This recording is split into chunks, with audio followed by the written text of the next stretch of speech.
hosts, the Bay Area Brawler, Skylar Greenberg, and your Colonial Champion, Sean McCoy.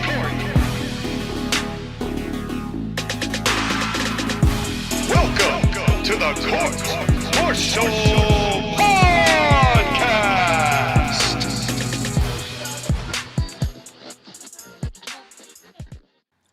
And welcome, ladies and gentlemen, to a actually gonna be posted edition of the Court Martial Podcast, the only place you can find the honest reviews of today, tomorrow, and every day for the rest of time when we feel like posting and when I actually get motivated. I am your Colonial Champion, Sean McCarty, reviewing Survivor Series 2023.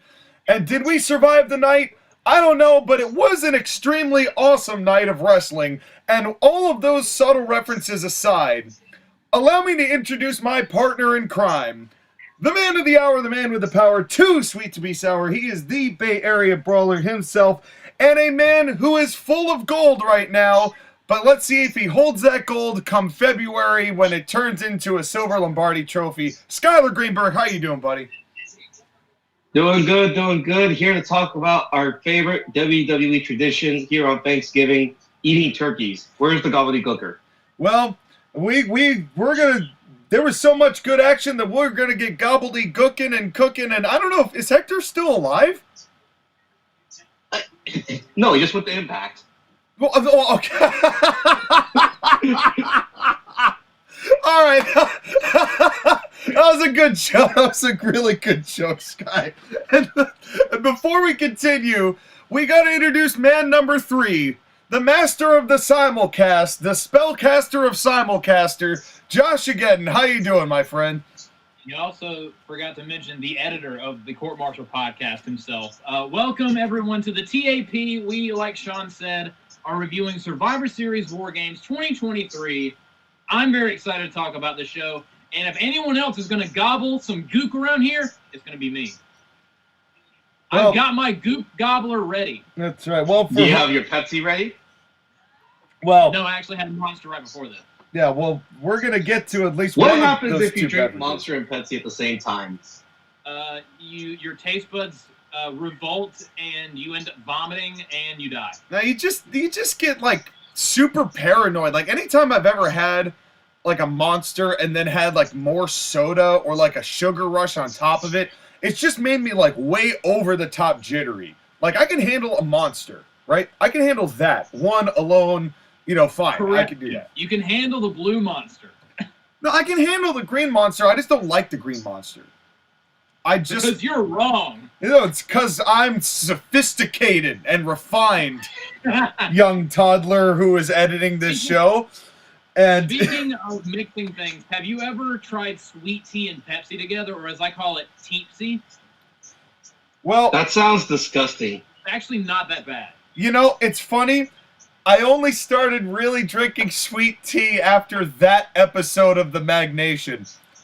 You know what I'm talking about. Oh God! And for those of you who don't, you're just too young. You had to be there. But if you don't understand what we're talking about, you're too young for this podcast. Yeah, but in any case, let's get to the review, shall we? Let's start with the overall thoughts. Josh, again, why don't we start with you? I love this show. For one, it was just under 3 hours, which I wish more pay-per-views in general were this length. It was very easily digestible. Refreshing. I enjoyed every match, and all in all, I love the show, especially. Well, we'll get to the ending of the show later on. Skylar. Okay, well, I guess I'm going to come in and just shit all over your opinion, Joshua, huh? Ruin the mood. As I always do. I won't say that I hated this show, because I don't use the word hate when it comes to this. Well, not WWE, you don't. I was about to say, we're not watching AEW, we're not talking about Full Gear. But even then, I've hated some of these Vince McMahon shows. Since Triple H has taken over, those number of shows that I've hated have gone down. It's just that there is annoying shit that happens all night that I audibly groaned several times because it's like, okay, Here we go.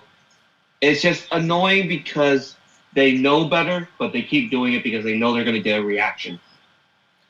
And they're kind of lazy because they have so much money that they can afford to be, and nobody's really challenging them. And I mean nobody. Yeah, that's right. And kind of to bridge the gap here between you two, this was a good show. It was a good show. I agree with Sky that there is always formatting problems with WWE. It's because they've been able to get away with doing the same thing the same way with the same kind of deal for so long. And it's fine. At this point, you know what you're getting when it comes to WWE in that respect.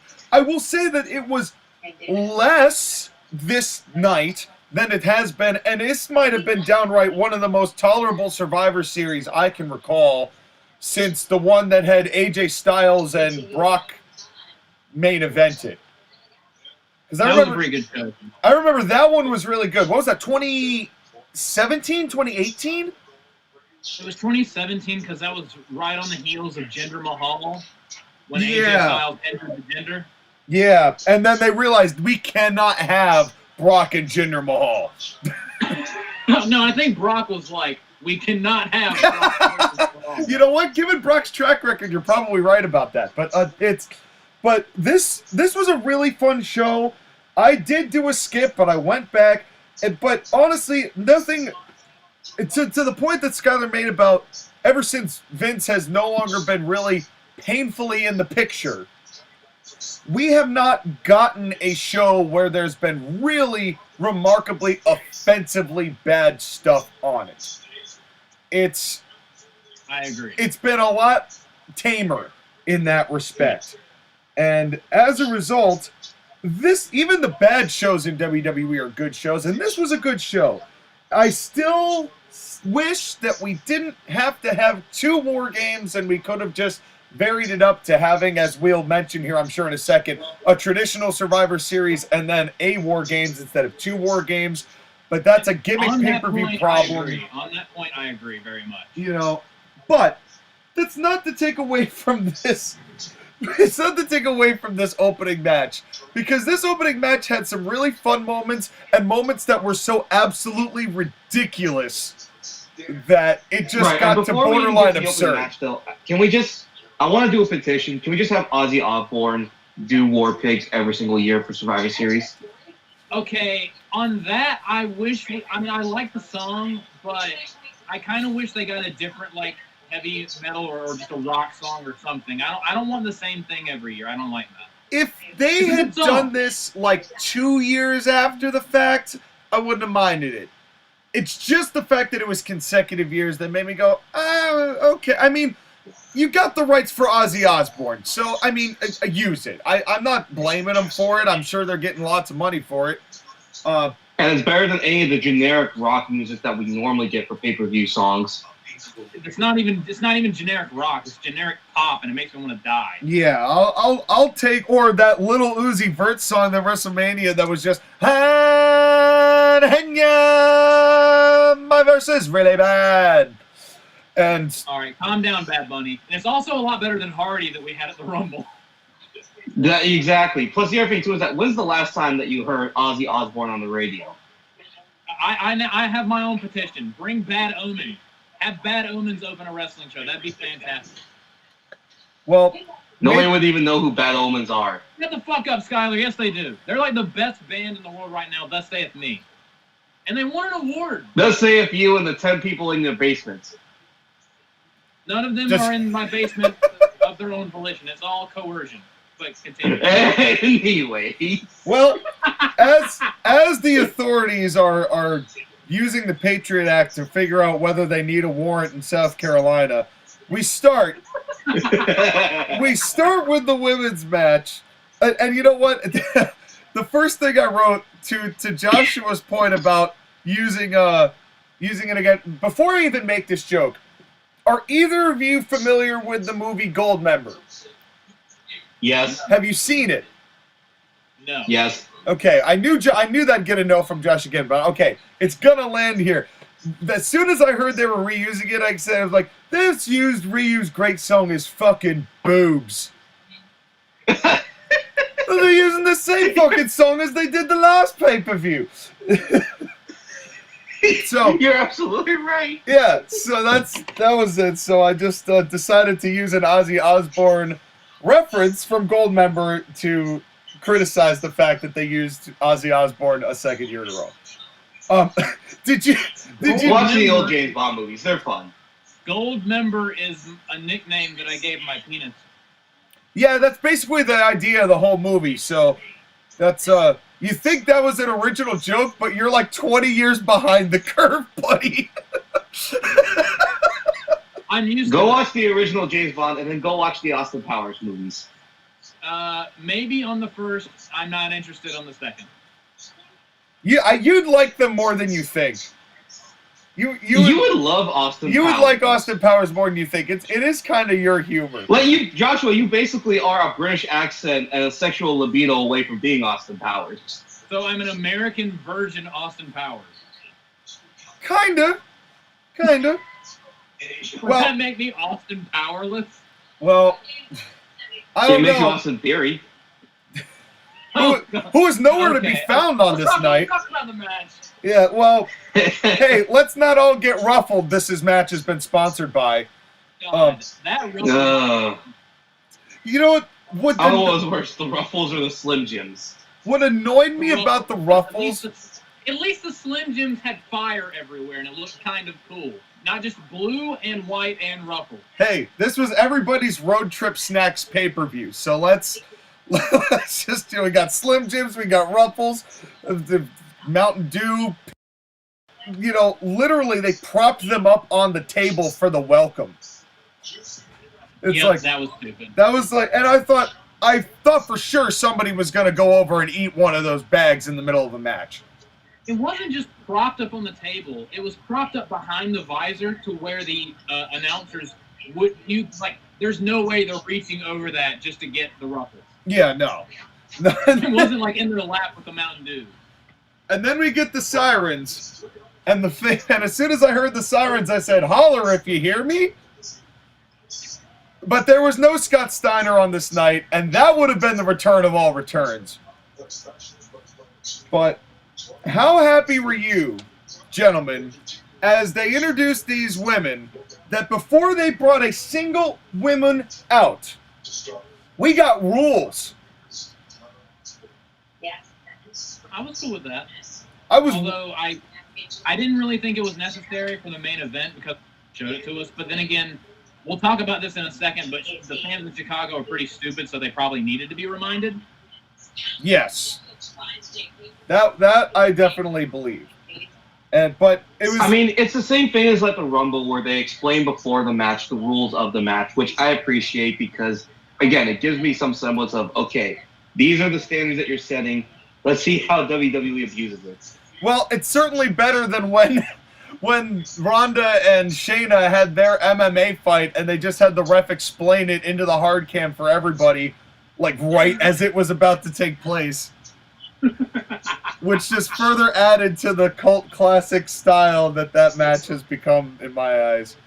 I still need to see that. You are somehow going to put that as your match of the year contender. No, I'm not that crazy. Are going to shove you out the door. I am not that crazy, but it might be the unexpected. Like, there has to be some sort of category, as in like so bad it's good, kind of match. The Room Award. Yeah, because it's that's a good one.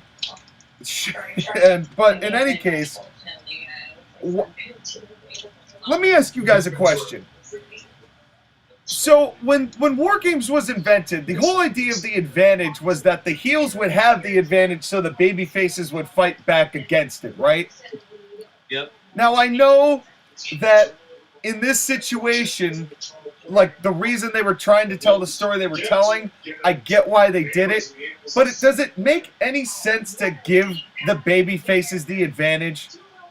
Sean, there's a reason why the baby faces had an advantage. They put a poll up, a fan vote, to see, like, the fans got to choose who got the advantage. And the babyfaces won the fan vote.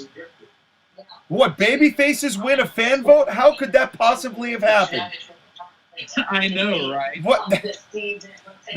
Okay. So basically, they laid up the fact that they were going to have the babyface have the advantage, which begs the question: if it's already inverted for the whole style, why have a second War Games style match for this? Funny that they had Drew McIntyre and Jey Uso wrestle for the advantage, and for the women, they were like, "Fuck it, let's just have the fans decide." Yeah, which is actually ridiculous because that's the whole inherent part of like the mechanics of War Games, but. Again, this is kind of this guy's point that we mentioned, before we went on the air. This match could have been a 5-on-5 elimination match and been just fine. This did not need the War Game stipulation. Add 2 more people. Who fucking cares? No, this could have been the traditional Survivor Series match 4-on-4. They've done 4-on-4s before. This would have been fine if it was the traditional, because then they wouldn't have had to do multiple spots that were exactly the same in the other match. And also, again, give it a little bit more uniqueness to it. And speaking of that, I for the most part enjoyed this match, but I have 2 problems with it. Number 1, and it kind of ties into what me making fun of the fans earlier for the low-like fans that kept chanting for tables the entire goddamn match. Okay. Is it really this hard to be a heel? I thought it was easy to be a heel. Just your job as a heel is to make the fans boo you, right? So why the fuck would you have the heels pull out the table to the mega pop? And my question is, why the fuck didn't they just shove that table right back under the ring? That would have been easy. They would have gotten so much heat for that. And that also saves the table for the main event. And in the main event, which we'll get to, who pulled the table out and got the pop for it? The baby faces, because men are smarter than women, I guess. But Jesus Christ, that annoyed me. And to be clear, in your modern wrestling lens, there are no heels and baby faces. Nobody is actually. Shut the fuck up, Cody. He's not wrong. They're tired old tropes. Go play with your placenta. Shut up, Cody, and just go play with your placenta. Give your placenta a crossroads. That annoyed the shit out of me. The heels pulling out the table and putting in the ring to a pop, which the baby faces are supposed to get cheered, and not the whatever. And another thing that really irritated me was we'll get to this. It's a little bit later in the match, but the whole trash can spot or diving off the cage spot. My problem with it isn't just the illogic of it. Like, I can roll with that. What I can't roll with is 2 things. One, you do it in every War Games match. The only time someone dived off the top of the cage in the men's War Games match was for the finish with JD McDonough and Randy Orton, which we'll get to. And that worked. For me, at least. With this, I've seen Charlotte do big moonsaults and miss, but she got one of the 4 people a little too good. I'm surprised Io Sky isn't a couple inches shorter or, dead or paralyzed. And I've seen Io Sky do the trash can lid over the head diving off the top spot before. I've seen it before. It's not that interesting. But it happened in NXT, so it doesn't count. They mentioned NXT did War Games on this show, so it kind of does. If you acknowledge it, it counts. But my biggest problem, not so much with Io Sky doing it, because it has to do with the camera. If you're doing this kind of spot, you have to focus on the person that's going up top and doing it. Do not shoot the people getting into position, because it just makes it look 100 times as fake. I'll give them credit. They did this right with Io. But with Charlotte going up to do her god-awful moonsault, they did a wide shot, and all you could see was all the heels lining up like ducks in a row, and I hated it so much. It looked so fake. Okay, Josh, so you talk our tipping points out, and we haven't even actually started about the basics of the match. But, those were honestly the 2 main things that bothered me in this match. That and Charlotte nearly killing Io Sky with her moonsault. Well, we didn't even get the chance to talk about the entrances, and you're already complaining about most of the match's big spots. It's overdone, it's stupid, and I don't like it. You're overdone and stupid! They gotta pick the camera! Anyway, I like the camera! Well, yeah, we're gonna go ahead, and we're gonna back this all the way up. I had to get that off my chest because that annoyed the shit. Because as soon as the women came out and I knew that the women were going first, I took a shower. I'm like, all right, because here's the thing. They're going to be locked in the cages. It's going to be 5 minutes of whoever's doing whatever, and I'm not going to miss anything, right? It's a WarGames match. I was not incorrect about that. But I come back, and the first thing I see is that Shotzi's out here looking like a burnt chestnut shell. and Sean, I'll do you one better. Have you ever seen Liar Liar with Jim Carrey? Yes. Remember the girl in the office is like, "Hi, Mr. Reed." Yes. That's her. Yes. And that's not a compliment. Editor, put an image of both of the things we've just described up, and you fans vote on which one looks more like Shotzi on this particular day. Which one I'd rather... And then the one that gets the bigger vote gets the advantage in the CIW versus TAW match that's coming up next week. Well, not next week. Oh, wait. Yeah, we did that. We're back. We went too far back. We backed way too far up. Hold on. Hold Get out on. of the DeLorean for 5 seconds, Skyler. We're at the beginning of the year. Hold on. Here, let me readjust the timeline here. But anyway, we got... But anyways, can we go back to the entrances because I have a couple things. Please. So I want to know, why do we have now Exploding Kiss hair whip bombs for Bianca's entrance? Because she's the EST. And also, is it me, or did Becky Lynch and Charlotte both have surgery to remove their faces and then put the other faces on top of each other? I swear, Becky looked like Charlotte and Charlotte looked like Becky. The sequel to Face Off. Well, Face switch. when you think about it, that must be like the last facial surgery Charlotte hasn't gotten. It's like she's got to have gone through the laundry list of everything else, right? Like, I imagine that, that somebody, whoever her plastic surgeon is, has just taken all of that flesh and has formed some sort of, like, hardened softball that she fed to, like, her dog as a chew toy. It's the 16-time dog bone. I made it out of Charlotte Flair's face. Anyway, I wonder my dog didn't like it. What else about the entrances were you interested in, Sky? Other than face swap. Well, besides the entrances, and since I'm the one that actually cared about this match from start to finish, I like the opening segment with Bayley and Becky doing a little bit of wrestling. Me too.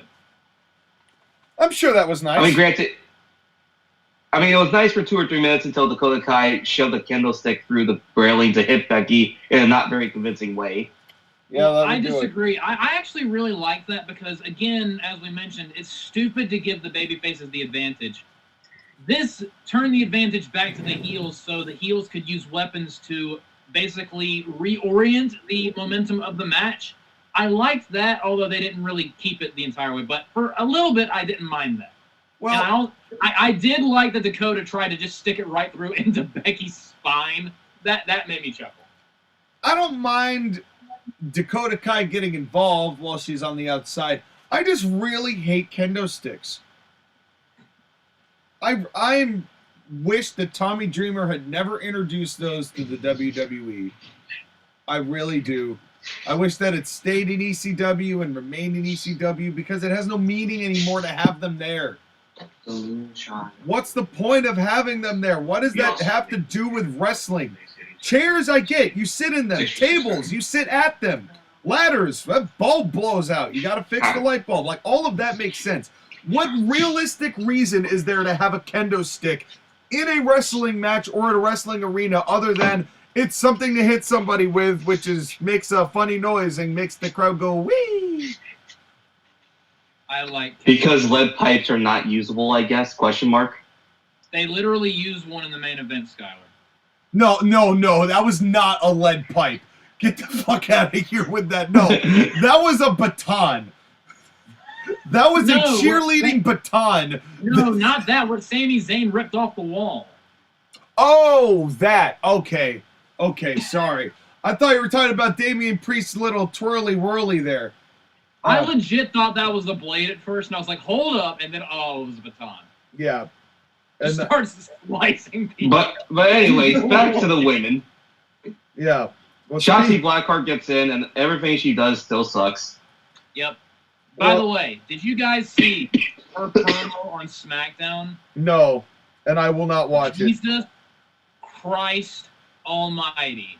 She overcooked the "oh my god, I'm so crazy" thing so bad.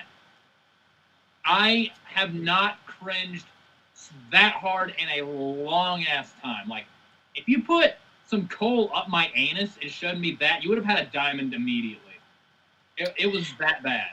Damn. Like, I can't believe she's making me miss Nikki Cross. Who is doing the exact opposite on the other channel and literally doing nothing.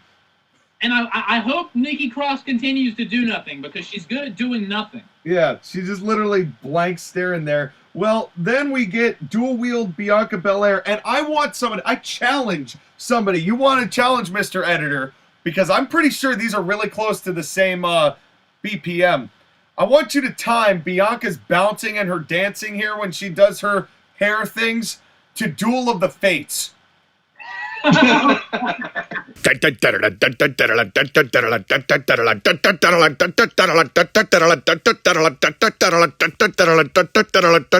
there, folks. I would just like to issue a definitive fuck you to Disney. That is all. Because her theme song is eerily similar in BPM, and she had both of those things going. And I was like, da-da-da-da-da. And she literally was slapping people with them at the same time. I challenge you, editor. A challenge accepted if I can do it. If I can't do it, then challenge not accepted. But I do like that she came out with 2 braids this time, because it just feels like a natural evolution to what she is and brings to the table. She's going to come Next, out. she's going to be Doc Ock, and she's going to have 4 braids. Yeah, I was and gonna braids are carry her on the ground and let her walk. She's going to come out as the Hydra from Hercules and have like 7 of them that come out at once. I have the giant lips in the palm of my hand. Oh, man. Too much, yes. But yeah, the Ruffles Alfred ads, by the Bellamy. way, all throughout the arena was just annoying. It hurts the aesthetic of the arena in general, but it depends on the product they're placing. But Like again, with the Slim Jims later on, it was fire everywhere, so it kind of looked cool. It distracted me for a little bit, but after a little bit, my brain got used to it. well, speaking of things that the brains didn't get used to in the women's match part of this, what was that trash can spot that Bayley was going to try to do and set up an EO, and then they're both like, nah, you know, fuck it, we'll just do something else. And they just That gave up was on a it. tease of the spot later where Io was going to put the trash can on top of herself. Yeah, that didn't seem like a tease, though. It just seemed like they gave up on something else they were going to do. I will say... No, it was the tease of the spot they were going to do later. I will say I loved the alley-oop from Bianca on Io into the trash can lid. I thought that looked really good. And it sounded great. It did. I'm still not convinced that that was a tease, though. Because it just looked like a miscue. Considering how it was teased and milked later, but then Bianca did that double braid suplex, and this is where the spot started getting ridiculous. I'm like, okay, like, come on. It did make me laugh, though, and then Kairi Sane angrily skips to the ring, but before she can get in the ring, just like every woman before her, they had to stop at Tractor Supply underneath the ring. And Okay. they literally all did it. Every time a woman showed up, they're like, let me get in the ring. Wait, hold up. There's a whole bunch of convenient shit right underneath the door. Let me throw that in. I'm like, come on. I will say... I think the worst part was not just that, but also the women that were in the ring were watching the women go underneath the ring to grab shit. It was the ultimate, okay, when's the next spot coming up? Well, they can't exactly leave the cage to stop them. Because if they do, No. for the match. But they've done the thing where, hey, let me close the cage so you can't come in spot. They did that with Bayley in this match. They did the, hey, let me reach out and grab you to stop you from doing what you're doing. Again, it's not that hard. Well, but this kind of... I don't mind Kairi Sane getting this trash can lid, because that eventually led to my favorite spot of the entire match and one of my favorite things on the entire show. And I'll go ahead and get into it. Kairi motherfucking Sane does a spinning back fist with this trash can lid and beans the ever-living shit out of Shotzi Blackheart. I died laughing. I knew you'd love that. As when I saw that, I knew you'd love that. That was... that. She nearly decapitated Shotzi. Nothing makes you Oh, happier. did you love that as much as the spot they did later where they put 3 chairs on top of Shotzi and then it fell down, so they had to reset and put it back on before Kairi Sane just landed on Shotzi? Yeah, that was that.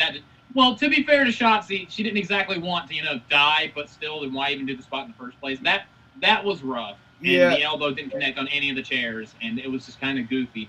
But that spinning back fist, though, was a thing of beauty. Yeah, That if was my there's favorite something thing I've the entire learned night. about your wrestling preferences is that nothing makes you happier than seeing somebody who you really don't like get absolutely brutally hurt visually by somebody like that.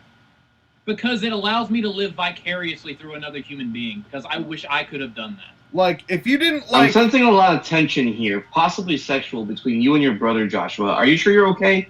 Well, he's at work, but I am thinking about his abs right now. Well, he did just And how you spike his wish that you hair had in a his whole abs, mess of right? directions and try to go goth Lisa Simpson on him. So that does, But yeah, that was fucking great. That was I love that. And it looked like she got a little busted up because of that, in which case good. Well, Although I mentioned this in the chat earlier, am I just seeing things, or did Becky briefly get busted open and then have to lean to the side a little bit so a doctor could reach to the cage and wipe that off and maybe glue her head back together or something like that? To answer your question, yeah, when Kairi Sane hit her with the trash can lid, she got a little busted open. Same with Charlotte later with a punch she got.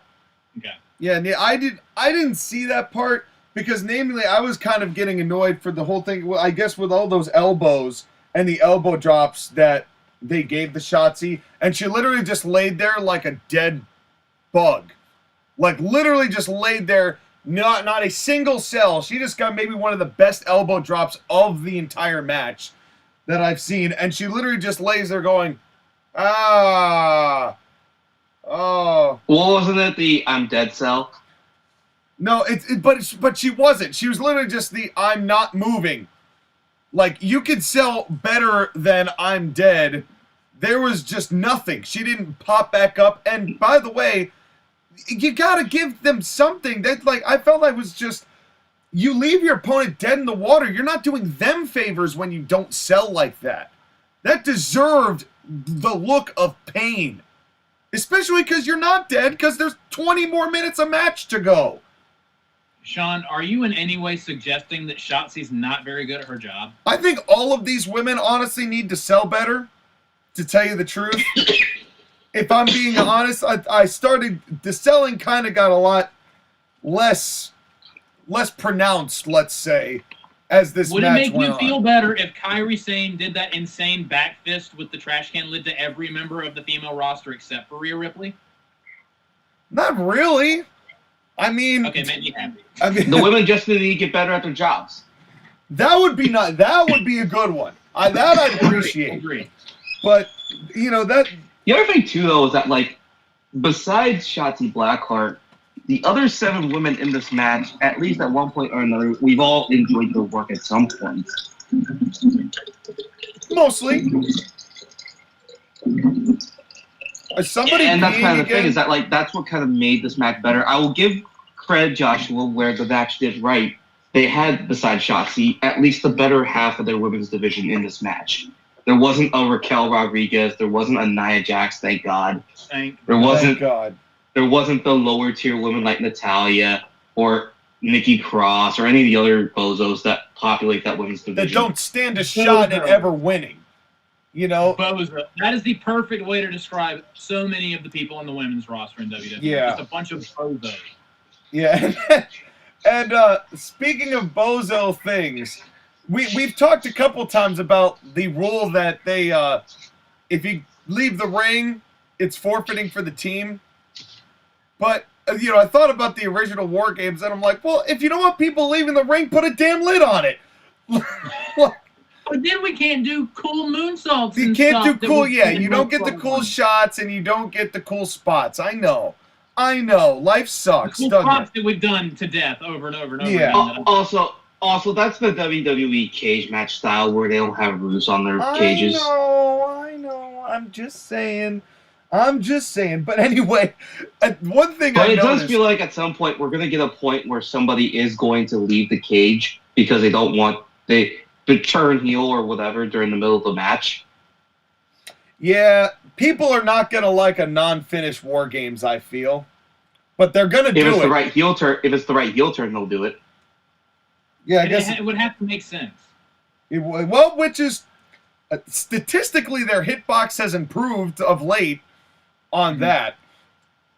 Not all the time, one more but- thing, just to let you know, the original War Games that Dusty Rhodes created did have a cage with a roof. Correct. And So again, these concepts have been done better. correct. Well, and I don't know whether you noticed this, but there was to some degree, I mean, they did spots in the second ring occasionally, but it kind of got to the point throughout most of the match that there was an action ring and a selling ring. Yep. I noticed that. I mean, that's what every War Games is. Yeah, but it was a lot more pronounced in the way they framed the shots. It was a lot more apparent in this one. Yeah. Honestly, it carried through into the men's War Games where it felt like It did. there was just a bonus ring just attached for no reason that served no real purpose. Yeah, I mean, they did a little better opening up the field, I think, in that match than they did in this match. But can I just say, when Asuka comes into the ring, and we get the goddamn 4 black kendo sticks that look like the dark lightsaber from Star Wars. Tell me you aren't excited. I didn't mind them because when they whacked them with someone, it sounded like it hurt. I'm just a little disappointed that the black kendo sticks were not sizably larger than the white kendo sticks. Okay. Because they had an opportunity and they decided not to take it. And I wish I could have brought some brown ones in there that had like little dirt particles on them. oh man, well, And with that, we have just crossed a new dimension. well, thankfully Io didn't see it because she's got a trash can on her head, and and that was and that spot. Just to see her like with that shit-eating grin smile as she just put it on her head, I was laughing my ass off. When she finally jumped off and everybody caught her, it was just so silly. It wasn't even effective. It was just silly. And this is where this match started to go, okay, we have now just crossed into the ridiculous here. And I said, how in the hell are the men going to get anywhere near the pop this silliness did? And it turns out that I was wrong about that. But that was not the only high spot. Oh yeah, well then the spot's getting really ridiculous because then Becky and Bianca are like Scooby-Doo tied together in the middle of the ring. I actually really like that spot. They tie them together and drop kick the shit out of them. I like that. They do a quadruple drop kick. I'm like, that's just silly. And it did start getting silly. And then Charlotte. Then we get this moonsault. Oh, God. The one time Charlotte actually hits somebody and he sends them back to the 3rd grade reading level. I feel so bad for Io Sky. That had to hurt so much. Meanwhile, the other 3 women...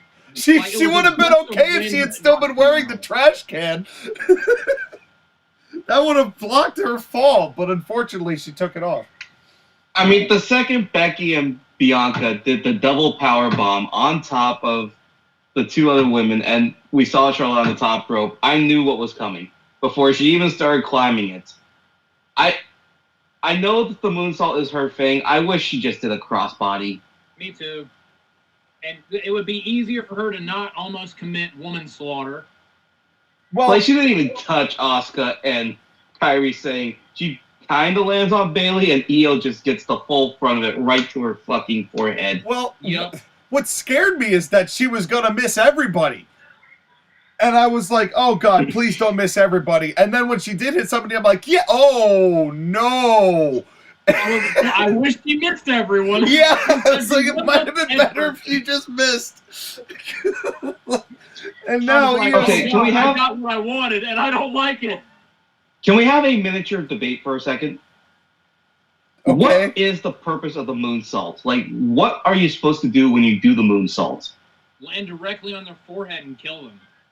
Oh, okay. If it was done properly, and the moonsault actually connects, what part of the moonsault is supposed to connect on the other person? Well, it's like a crossbody, but backwards. And pretty, when done right. So why can't I just do a crossbody? Because that's simpler and easier and not going to likely hurt someone. Because with the crossbody, the point is the side of my body is going to hit them in the chest/stomach region. Well, what is the point of impact with the moonsault? I guess since they're rotating, since like the way that they're flipping, they have more momentum, and it's like it hits you harder, I guess. But it's trickier to do. Yeah, that would be kind of the logic if I'm gonna try and shoehorn some logic in, it would be that because your legs are like a larger focal point of your rotation, like you get more actual like inertia with them as you flip, so it's like a bigger flip, so you land harder? Question mark? Inertia is exactly the word I was looking for. You know, so that would be, if we're going to try and squeeze some logic in. I see your point, though, Sky. I mean, it really begs the question is, why do you need two flips then, Mr. Rick O'Shea? And, but in any case, it doesn't matter if the person giving the moonsault's legs are basically at whoever is trying to catch them before, you know, because Charlotte never rotates right. Because her legs are too long. And her face is too plastic. And that completely changes the way that the wind hits it. You know, it's like... If you've noticed, her moonsault has gotten sizably and progressively worse over the years with each passing surgery. Is this a coincidence or not? I think not. She's gotten heavier and heavier as they put more and more Botox into her face, to the point where she's too heavy to rotate properly. It's going to get to the point where when she tries to walk out the ringside, she's going to be dragging her head across the ground. That's about what we're expecting here, but, you know, speaking of getting their skull off the ground, they're still trying to take a spatula to Io's as we speak. And don't forget to send coloring books to Io's address. She might be only using those for the rest of her life. Okay, and then this over-exaggerated Charlotte and Becky hug. Yay, we're friends! Look how visual friends! I will fucking kill you. Yeah, we're friends! Look how much of a friends we are! Yeah, that's the vibe I got out of that. And then they both get rolled up. And then go into dueling submissions before they get broken up. Just like real friends. I wish that, I know this is AEW, they would have done the smash zoom in, zoom out thing. Oh, yeah. Oh, without a doubt. Yeah. Without a doubt. Actually, give the people what they want. Their production lately has been worse than that. They haven't even gotten good smash zooms in AEW anymore. They're not even good at that anymore. But also not good at keeping talent. Well, also not good. So, the finish of this match is everything Shotzi sucks. We mentioned that before. And then Bayley gets completely shithoused by everybody and takes the fall. And I know why they did it, and I like why they did it. But somebody else explain it. So basically, they just run the train on Bayley. Here, Shotzi does a... Just like you want to, Skylar. Bianca does...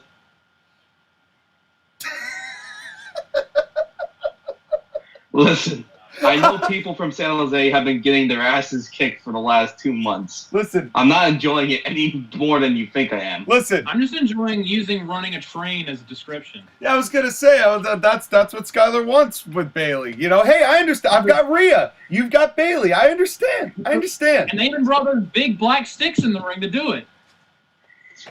Well, Bayley didn't introduce Well, my stick's those. not black, but whatever. Well, that's very true. Neither is any of ours. But speaking of black sticks, Bailey this gets went the KOD, long. and then they put her on the table, and Becky Lynch just does the manhandle slam, even though it looked terrible again. 6.5 inches.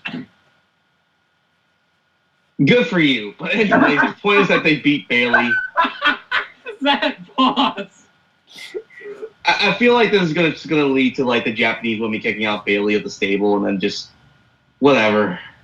Well, that's I agree. I liked it, and basically, I really liked that Charlotte went for the spear and Bailey took the bullet, because like that's kind of a babyface thing to do. And then she immediately got railed by multiple people and with varying sizes of sticks, and then got pinned for it. So when they kick her out, she's gonna be like, "But I was trying everything I could to help," and then they're likely gonna turn her babyface, which she hasn't been in 4 years. And honestly, Bailey is up there as far as possible winners of the female Royal Rumble. No way. you never know. I mean, who else is in the running right now? I mean, the babyface team besides Shotzi. Yeah, I don't know. I don't know about that. I mean, Any of Bianca, Charlotte, or Becky could also win the Rumble this year. If Shotzi Hell, Jade Cargill could win the Rumble this year. oh my God, you're so right.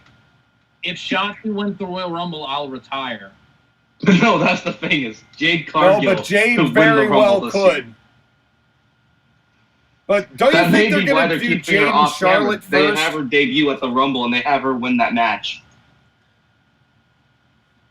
It's That- possible. That's fair. That's sad because the way that I would see that is that they would want to put Jade in with someone with the most experience as possible, which means Jade. Which would be Rhea Ripley. Well, no, it would be Charlotte, which means No, that it'd be Charlotte would Jade. win one of the belts, probably EO's.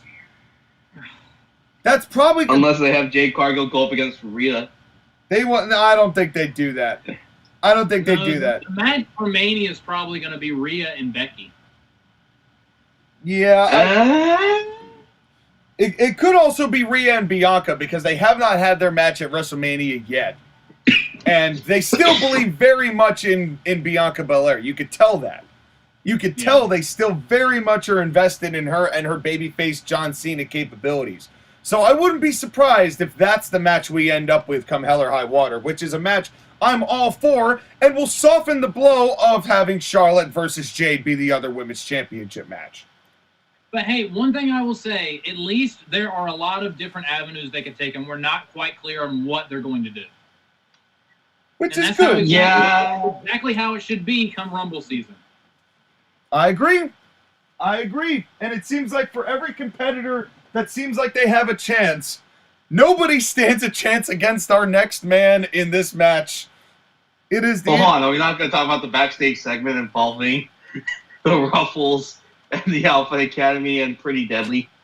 No. There Because was one good thing in this segment. I loved that R-Truth got a pop. Yeah, that made me happy.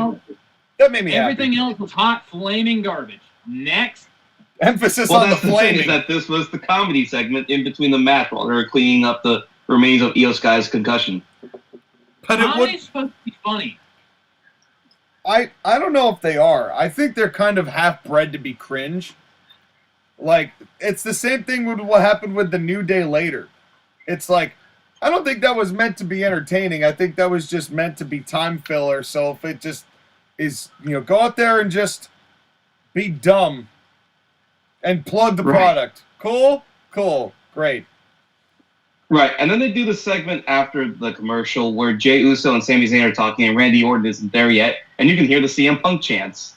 Yep. Well, them doing that made the crowd go, "Ah!" I mean, Punk said that they were seeing all of the equations leading to the destination known as CM Punk, and I was like, don't do that, because it made me worried that they would eventually get Randy Orton and boo, which thankfully they didn't boo Randy Orton, because that would have made me sad.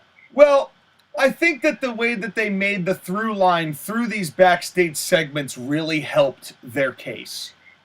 Because I thought that that's one thing that WWE has not been very good at. I mean, they've been dropping subtle hints on their television, but especially in their pay-per-views, premium live events, whatever, shut up. They don't do a whole lot of through lines of segments like that as much. Or they haven't. So having this one be like, where's Orton? We don't know. Where's Orton? Trust me, he'll be here. Where's Orton?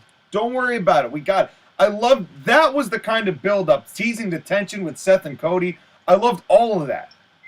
That's how you build a match. And also the whole thing with Jey Uso night. not being comfortable teaming with certain peoples in this match. And I will also say this. On another point to that, it softens the blow of WWE giving poor people literally none of their video packages for this promotion when you at least give them a through-line story for the main event regardless. Funny you mentioned that because I didn't watch this on Peacock. I became a pirate, yard, and I watched this on a illegal site or whatever. The FBI would like to know my location. You're not supposed to mention that. And I got to see every single video package. So the video packages are either for, the more affluent customers or people that go, yard. These promo packages are me booty, yard. Well, you know how much I like booty. I didn't feel like doing that.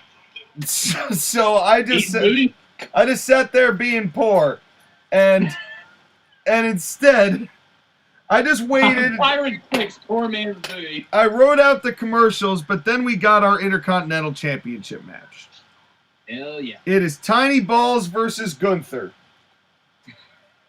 And I won't lie to you, boys. I expected this match to be pretty good. And I feel like pretty good is about where I ended up on it. I also thought it was pretty good. All right, you ready for my hot take? You think this was the match of the night? Yes, it was. Not hot take at all. That's like a lukewarm take. Okay, I'll say something even better. I'll say something even better. The Miz was the better wrestler in this match.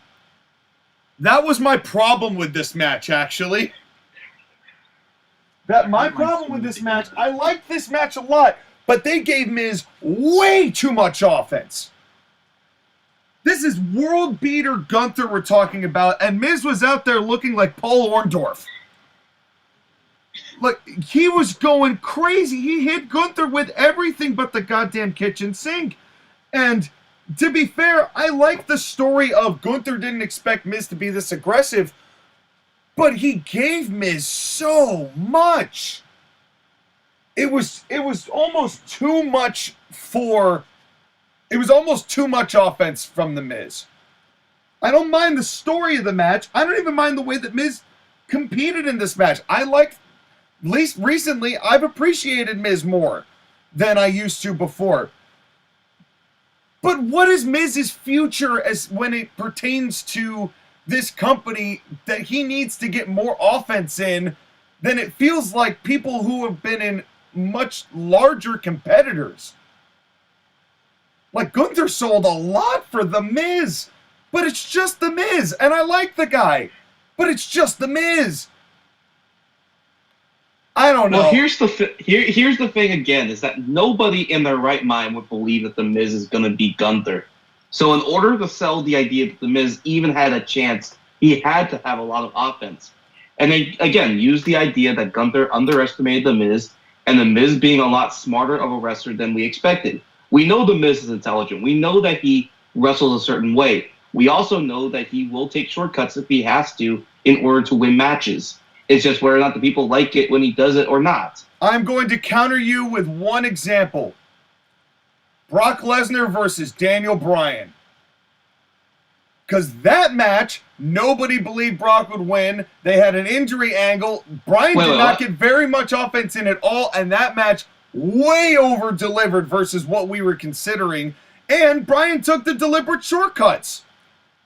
Even though Bryan was quasi-heel at the time, and Miz is quasi-heel now, even though Daniel Bryan had way more credentials of actually beating Brock Lesnar than Miz did for Gunther, my point is, you could tell this story without making Miz look like he is goddamn Paul Orndorff.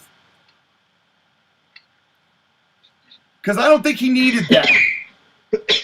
And I think that hurt Gunther long term. I mean, it hurt the match nothing can hurt Gunther right now, but I thought that he didn't need to be selling that much for The Miz. That's all. That's my take. My take is I didn't really get that vibe from it, that they gave Miz too much.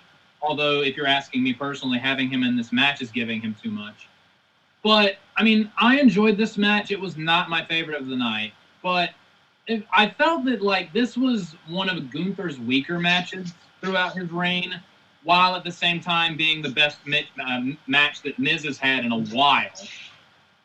Since Logan Paul. Well, I haven't watched that match, and I might go back. I would rather watch Shayna Baszler and Ronda Rousey stink up the joint than watch Logan Paul and The Miz. But I thought this was pretty good. And they actually got the crowd at numerous points and I just wish that Gunther had a different opponent. I'm not a Miz guy. Okay, Joshua. Let me ask the question then. Who would you rather have in the spot? Literally anyone else. No, you can't. You cannot say literally anybody else. You have to give us at least a couple names. Okay, Ricochet. We've seen it. Don't care. It's good every time. Ivar. He's been doing pretty good on Raw, although it would be good. We have to go with somebody on the SmackDown roster. So give me someone from the SmackDown roster. Grayson Waller, Austin Theory, Pete Dunne / Butch, even though I hope they drop Butch sometime before I die. Grayson Waller is a heel. Austin Theory is a heel. They wouldn't do heel versus heel. I'd rather watch heel versus heel. You just hate The Miz, don't you? Yes. That's been well documented. Gunther gave The Miz a lot of chops and a lot of kicks. Didn't you enjoy that? I would rather watch Shotzi Badfart get absolutely blasted with a trash can lid than watch The Miz.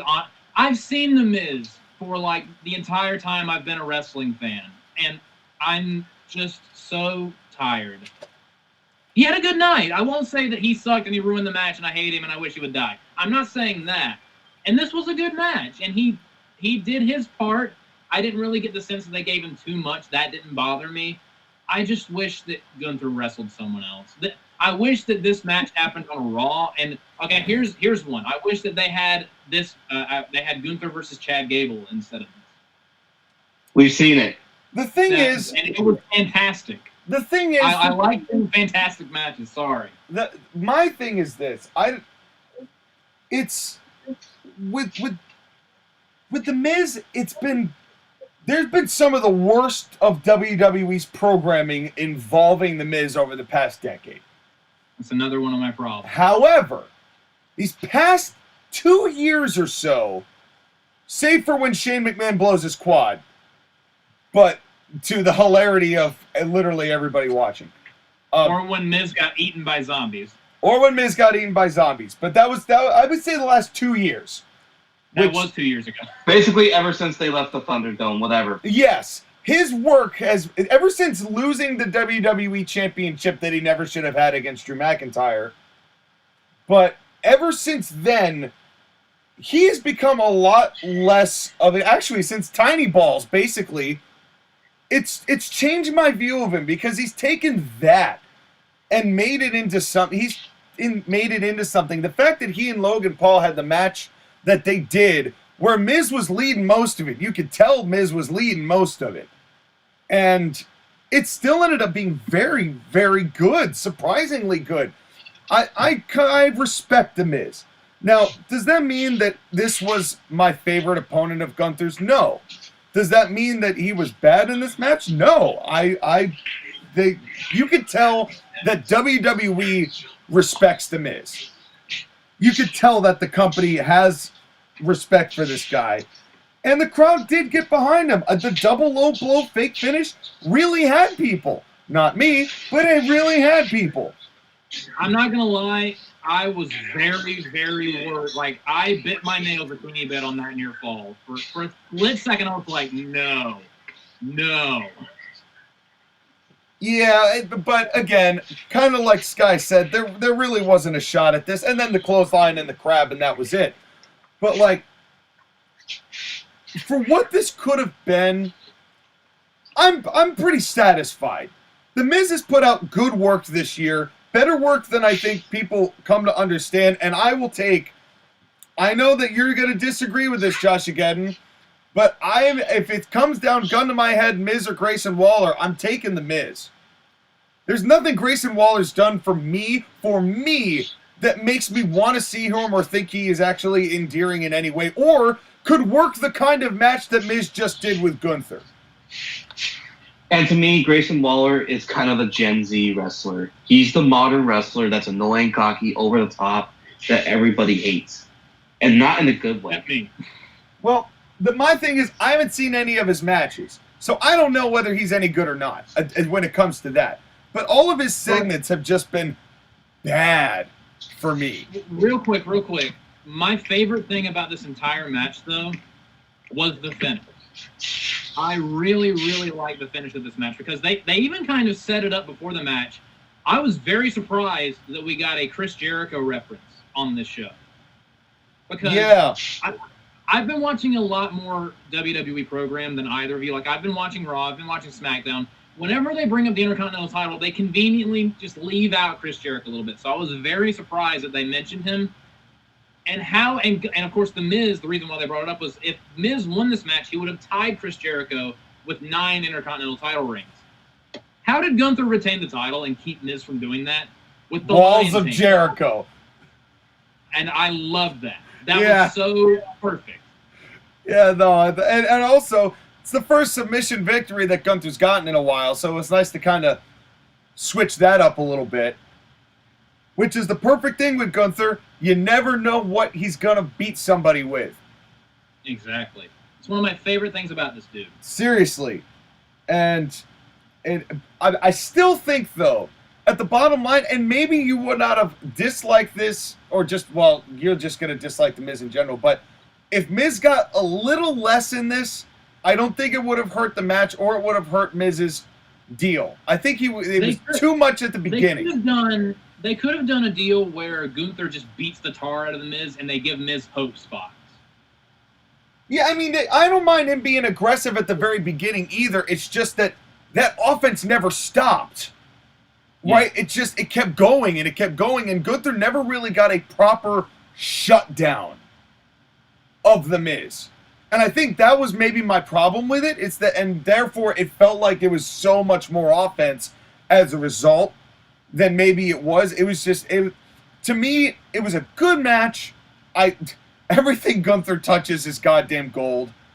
Agreed. So I don't know what to say else about this, but it was a really good match. I don't blame you for calling this the best match of the night, though, Sky. It was definitely the best singles match of the night. By far. The best singles match. Well, it helps that, again, this is a wrestling match with 2 veterans. I know the comment I made about The Miz being the better wrestler in this match is kind of a hot take. The reason why I say is that The Miz showed something here where he does know how to do this sport. Yes. He knows how to wrestle, yes, despite what people may or may not think about him. Yeah, I agree with that. And again, I'm not a Miz fan. I very much dislike The Miz. This was a good match. I'm not going to sit here and say, oh, this match was terrible. Having said that, though, so good on him. Having said that, though, Gunther is just incredible. Joshua, you need to move over because I want to have my nipples be ripped off by Gunther. Just have him fondle. I You want don't my need to nipples rip ripped them off. off. Too, so we will have to make Gunther choose. Whose nipples do you want more? The safe word is Latino heat. Is that safe? Because he did lie and cheat and steal. He might just steal your nipples. Gunther on his way to steal your nipples. Hide your kid, hide your nipples. But you know what? Just name him the Ultimate Warrior and he won't have anything to do with it. At the end of the year for Wrestler of the Year between Gunther, Seth Rollins, LA Knight, and Cody Rhodes. Those 4 are neck and neck with each other for Wrestler of the Year. Not for me. There's only one, and you know exactly who I'm going to pick. Shotzi. Yeah, exactly. Yeah. Speaking of nipples. Yeah, well. I bet they smell gross. Just gross. Well, where do we go from here? To the gross, dirty Mexicans. I don't know. Christ almighty. At least there was some tact about my black versus white kendo sticks joke, and then Skylar just busted those damn dirty Mexicans. All right, well, I would. This match made me want to build a wall and make them pay for it all. Well, my name is JBL, and I have Mexicans work on my lawn. Well, I will say this. I don't pay them very well. I would have rather worked on JBL's lawn than watched this match. Fuck you. This was a good match. I watched this. I went back and watched this. To be clear, I don't hate Mexicans. I went back and, well, that's, the jury's still out on that one. But we have no evidence. We have no evidence for or against. So we'll just call that, we'll call that one up in the air. In any case, it's Dragon Lee versus, Santos Escobar, who I did not realize until I re-looked it up, was King Cuerno in Lucha Underground, and it is furthering my suspicion that Lucha Underground was the peak of a lot of these people, because they knew how to market these guys, and nobody else has been able to do it successfully. But I disagree. I disagree on this one. I know you're going to disagree with me on everything I have to say about this match, because I skipped this match on the night of because I was the only one who actually watched it on the night of. I skipped it on the night of because I didn't want anything to do with it. I went back and watched it to appease these two, and once again proved that my 100% skip rate is totally valid. I did not need to watch this match. Skip rate. This was not necessary. Santos is better. I will give you this. He's better as a heel than he is a babyface. Yes. But he did a lot of things that bothered me in this match. And Dragon Lee, he can do some moves. I don't know much more beyond that. Let's say more information required on Dragon Lee. He's had better matches on Raw and SmackDown. I'm not going to sit here and say this was the greatest thing I've ever seen. This was good. This was kind of in the filler spot to just get the show on, just to have a fifth match. And it was one of the lesser interesting matches on the show, even though I thought Rhea and Zoe was the least interesting match of the night. Like, we'll get to that. Could have been. These two guys are capable of much more and much better. They didn't have all that much time to work with, but this was just a solid, quick match, and I enjoyed it. And I totally thought that there was going to be some kind of shenanigans that played into the finish. And even though I wouldn't have beaten Dragon Lee clean in his pay-per-view debut, I very much appreciate that they went with a clean finish. But again, I didn't think this was an 80-star classic in the Tokyo Dome. I just thought this was good, and I enjoyed it. To me, this felt like an AEW match, except they decided to end it at 9 minutes instead of going for another 15. Yeah, and they actually did some moves, especially. I mean, here's the thing that I kind of like, because this is the first time I'm watching Dragon Lee, so I don't know anything about him. I haven't seen any of his stuff when he was working in AEW. I am a little amused by the fact that a luchador has Chinese characters on his mask and his cape. It's kind of funny. But beyond that, I highly recommend go watch his match with Dominic Mysterio a couple weeks ago. Go watch his matches with Cedric. Like, the dude those were way better than this match. And this match I still thought was good, but those matches were way better. But my thing when I'm watching Dragon Lee and I'm watching him is that, okay, he's another luchador. What can he do that's different from every other luchador that WWE has tried to incorporate into their thing besides Rey Mysterio and make it work? Because I've seen Kalisto, I've seen Sin Cara, I've seen Andrade El Idolo, or Andrade Almas. We've had Alberto Del Rio. We've had so many Mexican luchador-style wrestlers come in to try and be here in America and marketable. Santos Escobar was the latest one. I will say,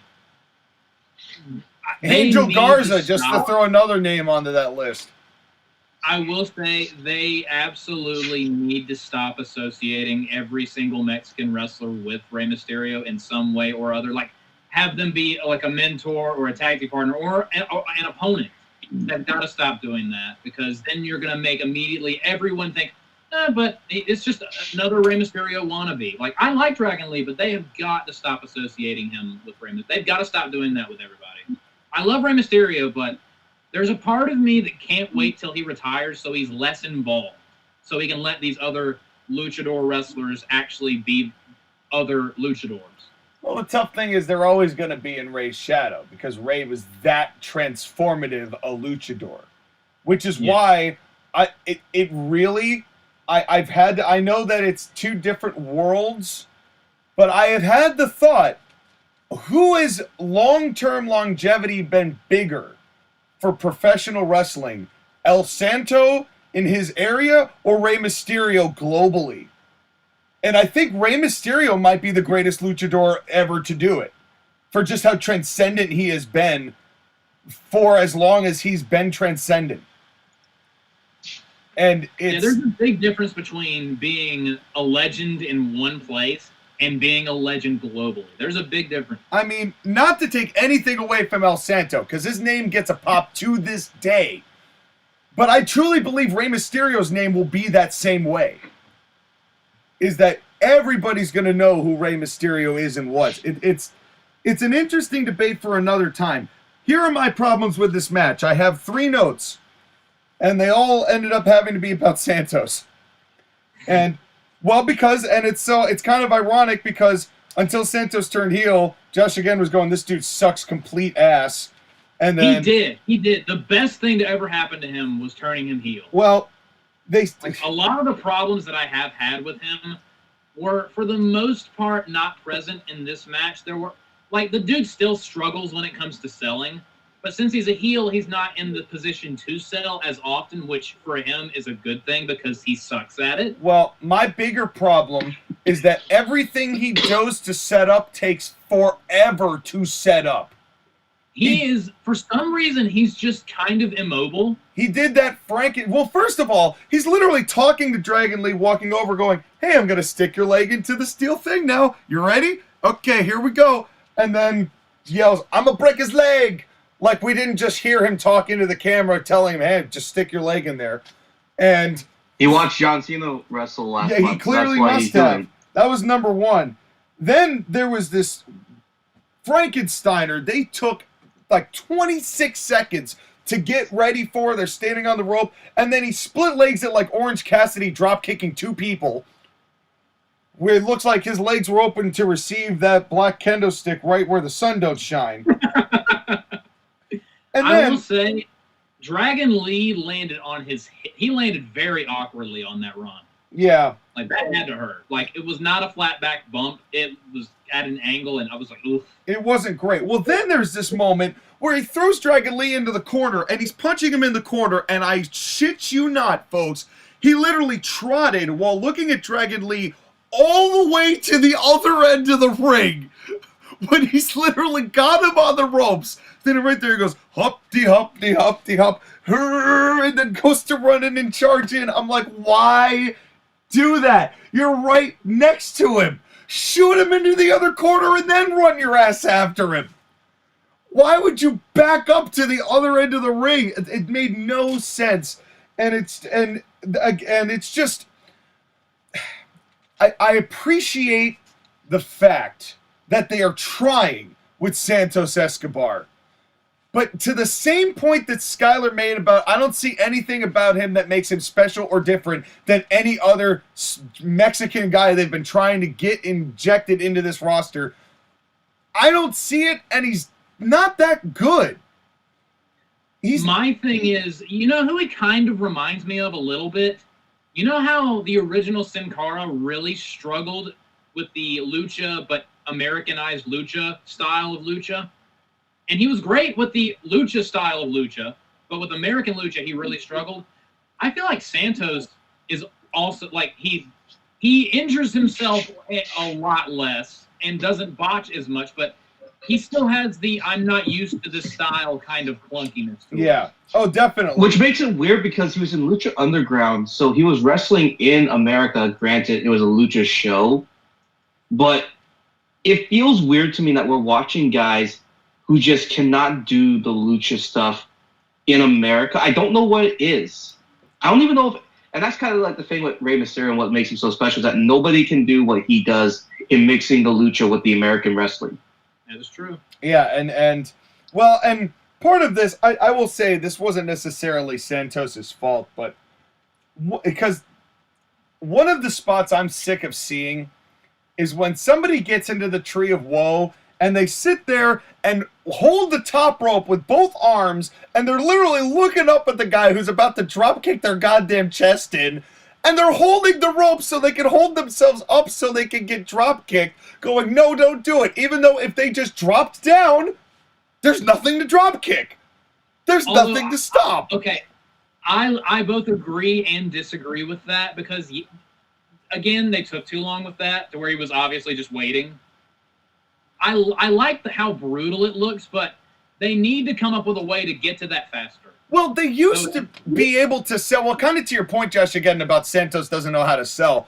There used to be this a way that you could do this where the guy is down and he's groggy and he's, slowly just, and he finds a rope and he pulls one side and then he just reaches around and he pulls the other side. And as he's pulling himself up, then he gets hit. Yes. Instead of, let me hold the ropes. No, don't do it. No, don't do it. I'm holding myself up. Hurry the fuck up. No, don't do it. And that's kind of where... So, yeah, I guess I can blame Santos for that. Thank you, Josh, again. Another one that I just disliked about it. The dude is just not good at selling. He does not know how. Yeah, it's... Yeah. Speaking of selling, though, what was the super kick that Santos gave Dragon Lee, and Dragon Lee does a full 360? I loved that. I'm not going to lie. I thought that looked great. It was an oversell, but it was the only interesting thing I had seen up to that point. What? Yeah. Right. And then I will give Dragon Lee credit for this one major spot that Joshua pointed out. I don't know if you want to talk about it, Joshua, but it's the powerbomb lift. Oh, yeah. This, I thought, was great. Great save. Yes. And as much as we've been complaining about Santos throughout this match, rightly so, although it's weird, it bothered me a lot less than it bothered Sean. I think that's because, in this new role, I'm more forgiving with what Santos does. Whereas, when he was a babyface, he was just straight up god-awful. But I thought Dragon Lee, even though he didn't do all that much, what he did looked very good. Specifically, I agree with that. Specifically this spot. He does this move where they throw a clothesline and he flips over them into a big powerbomb. And it normally looks fantastic. And it's normally in one fluid motion, and it's just beautiful. Santos, I assume, is a bit of a heavy motherfucker. So, well, for Dragon Lee. Comparatively speaking, yeah. So he tries to get Santos up, and he doesn't quite get him. So he leans down a little bit with him, takes a breath, and hoists this motherfucker into the air with all of his strength, and then gives him a power bomb. That power spot was very impressive, and it was a very good save. It was a very good false finish, because that could have been a conceivable that's the end of the match thing, and it's a good thing because it's better that he didn't rush it, because if he had rushed it, he could have seriously injured Santos. Yes, he was very careful, and he got to showcase that he's also a strong dude. I really, really like Dragon Lee, and yeah, he needs to show more personality, and he needs to have something to do that does not involve Rey Mysterio, but he only debuted a month ago, so I'm willing to give him some time. Agreed. I mean, honestly, it wasn't Dragon Lee that I really had an issue with in this match at all. I got you. It's just a shame that Dragon Lee was not Carlito. Yeah, this was Dragon Lee versus Carlito, dude. No, it was supposed to be Santos versus Carlito. That was the match that we were supposed to get. Fuck Santos. Give us Carlito versus Dragon Lee. Well, but I will say this, and this is not a knock on Dragon Lee, but this is just from my own personal tastes and sensibilities. I would have probably liked Santos's bullshit a lot more had Carlito been the one leading this match. Probably, because Carlito is the veteran. He would have been able to kind of settle Santos down, as opposed to getting the high-speed deal that we got. I think there would have been a little bit more American wrestling kind of shoehorned in that would have maybe allowed Santos to improve and maybe find a better way to blend and cross the gap, between lucha and American wrestling. Carlito would have been a good segue to that. I don't think this helps Santos evolve facing Speaking Dragon of Carlito Lee. and his god-awful new music, is he, like, legit injured? Because they did an injury angle on SmackDown right before this. Is he legit injured? Skylar, you would be the one to know. How? He's only done one match. I don't know. I mean, like, because when No, he Skylar, ran out... hold up. Skylar, I have to interrupt you. He hasn't done one match. He's done 3 spots at a pinfall of one match. He did not do that whole match. He was just there pulled for the finish. Not as well done Randy Orton at Fastlane. Yeah. I guess that's fair. I hear apples in my head. Yeah. They spit on me. They understand. They're not too cool. They're not cool to me. Carlito Orton. I miss our Carlito. newest PAWTF wrestler. Hey, Carlito and Orton had maybe one of my favorite pay-per-view matches ever at Unforgiven 2006. That match was sick. That match was so good, so underratedly good, which is why I was so disappointed when Dragon Lee got wedged in, which is probably partially why I skipped this, and that's not fair to Dragon Lee, but truthfully, I didn't expect Dragon Lee to come out and whip out the American-style match here with Santos, so it's again, I didn't like it because this match was not made for me. And Santos is not very good, and now I agree with Josh again more now than he agrees with himself about Santos Escobar. It's so weird. We very much switched positions on this. Yes. Well, I know about switching positions, all right. Oh yeah, damn right, buddy. But Gross. Oh, this you're in Canadian the middle, my Destroyer. man. But real quick, Thank God the Canadian Destroyer was the finish and not the continuation of the match. I was just about to say, I loved that when he hit the Canadian Destroyer, I was like, oh no. Oh no. And then he picked him up, hit his finisher, and won. And I was like, oh, yay, cool. More of that, AEW. Yeah. My only thing is that the finisher probably would have sufficed without the Destroyer. I have reached the point where I only want to see Ricky Morton do them. He's the only person I want to see do a rope-assisted Canadian Destroyer, and everybody else can just retire the move. Except Petey Williams, because it's his. But hey, it's too ubiquitous now. It means nothing. The fact that it was at the finish, I don't care. If everyone does the Canadian Destroyer and it's like the finish, like if there's like one on every show, but it's the finish, fine. Yeah. My problem would be if they did it and then wrestled for 10 more minutes. Then I'd have a problem. Looking at you, AEW. Yeah, well, you might be the only one looking at AEW now. Yeah. But Again, Joshua and the 10 people in his basement. that's right. Yeah. Forcibly being watched against their will. And they don't even have the ability to say no. No, senor. Well, anyway. Senor, I want to come out. I want to watch some good wrestling. Why are you fucking making me watch this Continental Classic shit? Why not go into an Indian accent? Shut. I don't. Who knows? Well, it's multicultural. I can't do Mexican accent. What can I say? Listen, Skylar, Josh again's allowed to have multicultural hostages, right? You don't need to just have one different. Like, you can have multiple people change to his basement. John, whether or not I'm allowed to is irrelevant. I have them. This is a. I am the leftover fan from Jeff Jarrett's Indian wrestling promotion. Why are you subjecting me to this? Oh, yes, Ringcock King. What a time. This is the most culturally insensitive show we've ever done, and I love it. I just love the visual of Josh again walking down to his basement and seeing whatever hostages he has left and go, man, these hostages are way too white. I need a diversity kidnapping. I want to go find me a Malaysian to bring in here. Collecting colored hostages like Infinity Stones.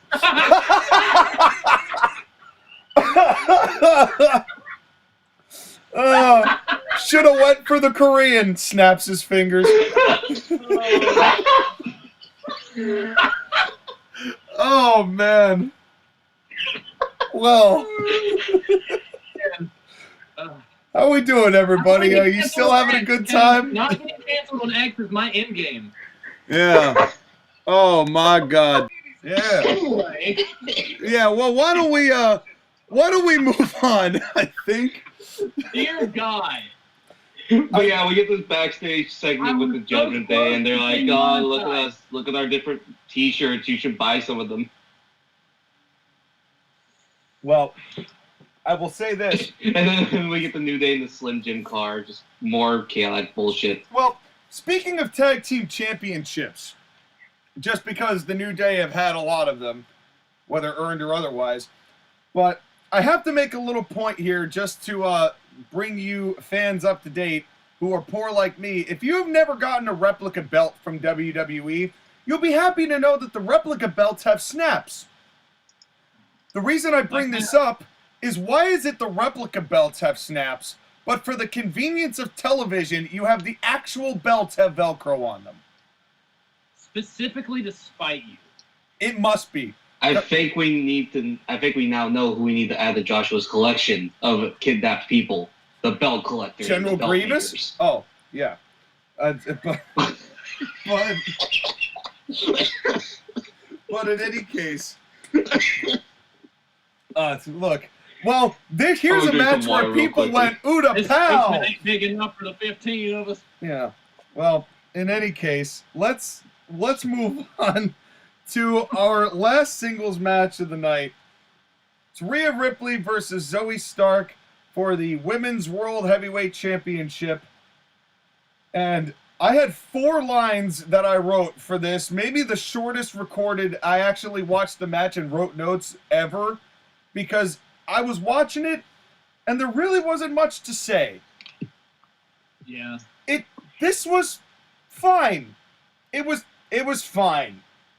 It was nothing to write home about. Maybe should have just been a match on Raw, but it was fine.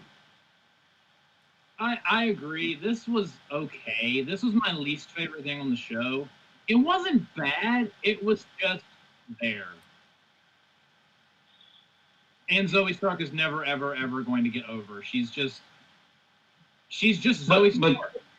But Joshua, women's wrestling has never been hotter in WWE. She's not going to get over in the current form. Another ethnicity gets locked in my basement. Good, you'll get tax breaks from the government. And I'll get thank you cards from the government. That's right. That's right. Zev Coulter and Jack Swagger want to record videos from your basement. Dude, Dutch Mantel has a podcast that is gaining subscribers almost as quickly as Cornette is. People are loving listening to Dutch and this skinny British dude just talk about whatever they're thinking about on that day.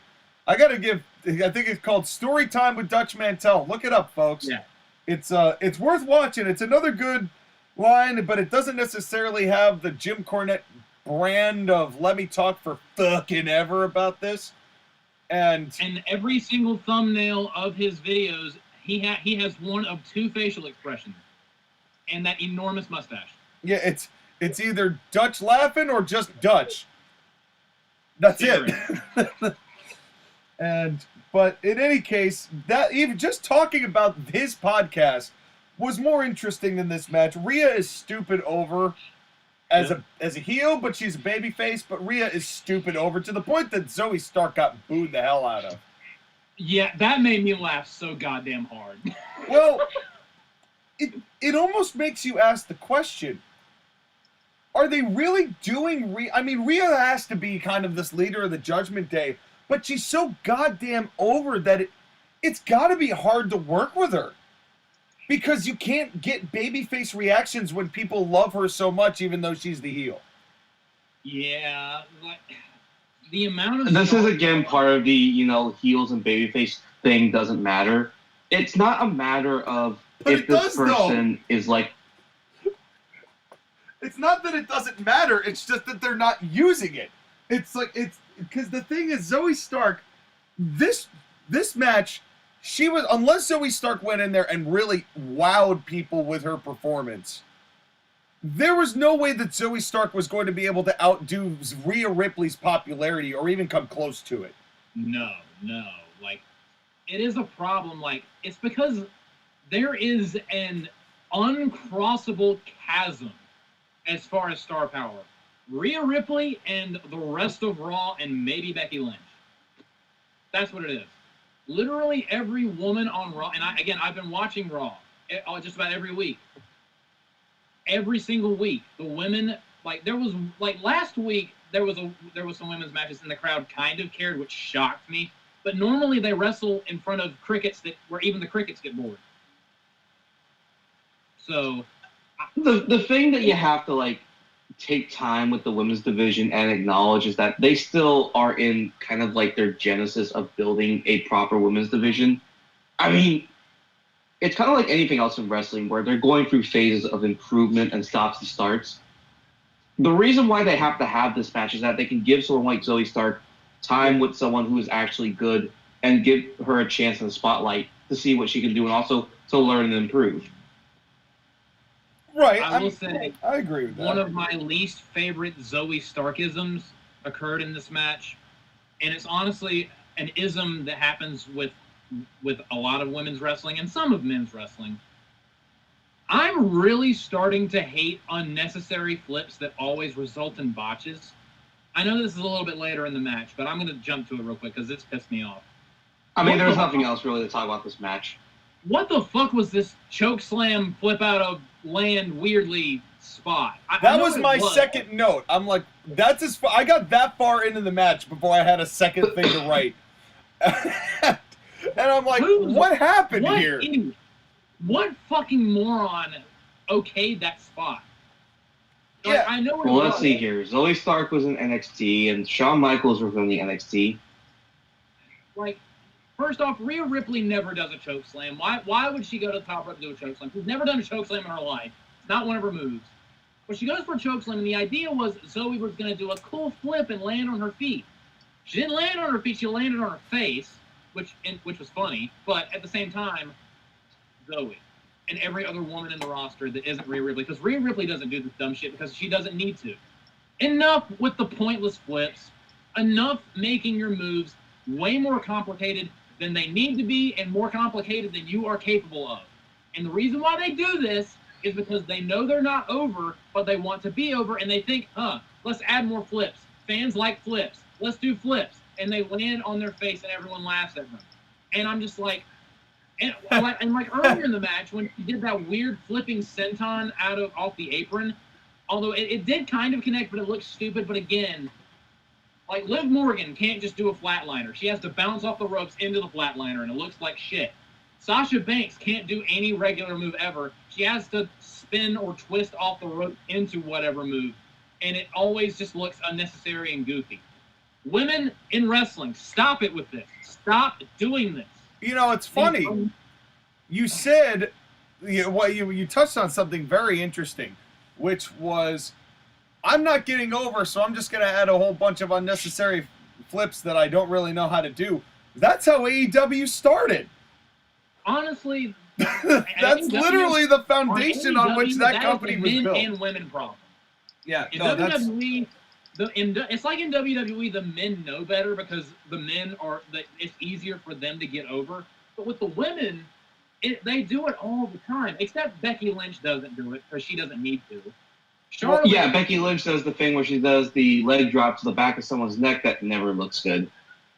That is true. She does that. But that doesn't bother me as much because honestly, for me, that looks good sometimes and looks bad other times. It depends on who she's wrestling. Yeah, when Piper Niven can't get over the rope when she does it, that doesn't help. And so many of them do it, especially Zoe Stark does it a lot, and I despise it. When she did that and landed on her face, I cheered and booed simultaneously. I didn't even know that was physically possible. Well, the thing was that this match was okay. I think Zoe is decent at selling. She's just green. Yeah. It's not that she's bad. She's okay. She's okay. And also the former makeup on her face was stupid. Yeah. You cannot just have women look like women. You can't have them look normal. And then, this match just the only thing I didn't love was when Zoe was like, kind of did the John Moxley, hey, hit me, you hit me, I hit you, come on. And then got roundhouse kicked in the face. yeah, it got completely shithoused. And then, you know, and then we get the Riptide, and that might be the most sexual cover we have seen Rhea Ripley do yet. Yeah, that finish was almost... And I will also say that Zoe also received Rhea very well. Like, I don't know whether you noticed that Rhea Ripley went for the cover, and I thought Zoe was a little too ready to take Rhea's seed there. Yeah. I mean, in the lead up to this, Rhea was like, I'm gonna give you your beating at Survivor Series, and Zoe was like, that's the way I like it. Yeah, yes, mommy, is what Zoe said. Yes, mommy. I put your tentacles behind it. I don't know what it was okay. It was okay. But it could have been much worse. And I guess that now leads us to our main event. It is men's war games. Yeah. Between the men and the war games. Yes. And Logic. This was my favorite thing on the show. By far. So, where do you want to start? Well, why don't we start with just, what did you think of this match, Skylar? Good wrestling match that was ruined by weapons and gimmicks and garbage and bullshit. Oh, wait. Well, this match, if this had been the only War Games match on the show, I would have really, really, really loved it. Me the same. I feel the same. I loved it regardless. It was so much better than the women's match, but it should have been the only one on the show. That's my biggest thing, is it should have been the only one on the show. Lipstick in my Valentino bag. If they had not just done the Carlito shows up to do the finish arrival spot, the pay-per-view earlier, I would not have minded Orton showing up as late as he did here. Yeah. But they just didn't. They just didn't. I'm like, really? Again? And them doing it in that six-man tag on Fastlane made zero nothing. sense. It didn't make much sense in this scenario, but it made more sense even though it didn't make sense. It made way more sense here than it did then, which kind of makes me think if Triple H is right when he says, every time you're seeing a live event, we're already thinking about the next one. Well, clearly you weren't, because otherwise you wouldn't have blown that finish on a B pay-per-view that didn't need it. With the the first time. Oh in my the God! Games Oh match, my! They did the thing where they had the guy who's supposed to come last, and like delay a little bit. They did that in NXT too. Skylar, did you get absorbed by the Borg? I was about to say. I was like, did you turn into Tron since I saw you just a few seconds ago? Yeah, you got. I don't know. Did Joshua just try to kidnap me? Can you hear me better now? Yeah, I can. Yeah, you're in my basement. Yeah, okay. My first Jew. That's great. Well, anyways, as I was saying, this is also not the first time that they've done the thing where someone comes in at the end of a War Games and doesn't come right away. They did that in NXT too. They just reuse their spots over and over again. Yeah. Well, that's bad formatting. That's the thing. It's like, and that's when you're uncontested like this, and you are allowed to be this kind of lazy in your booking. They just conceal it a little better than they used to. Yeah. It's that part of it. I will, Josh, again, you're going to be really happy when I say this.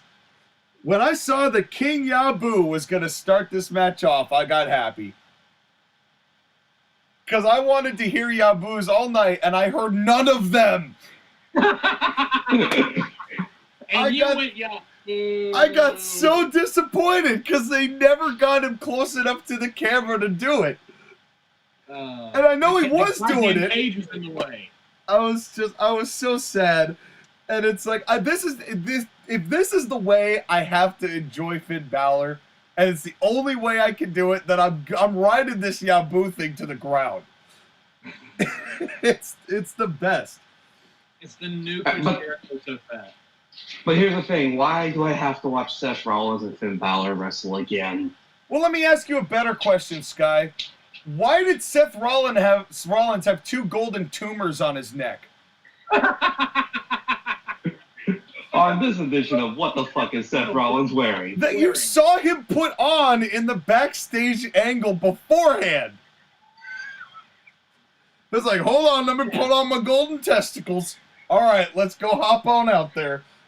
Jesus. Yeah, you know the Miz and his tiny balls? No, I have big balls, and I wear them on my ears. I have big balls on my shoulders, bro. That's right. Yeah, talk about a chip on your shoulder. Well, those were massive. Those were the jumbo ruffles. Yeah, seriously. I'm surprised they did not have the Ruffles logo on them. Yeah. And just comes out with giant ruffle bags. You know what? He should have opened them up and Ruffles came out of them. There we go. Now we're really starting to think, we're cooking here.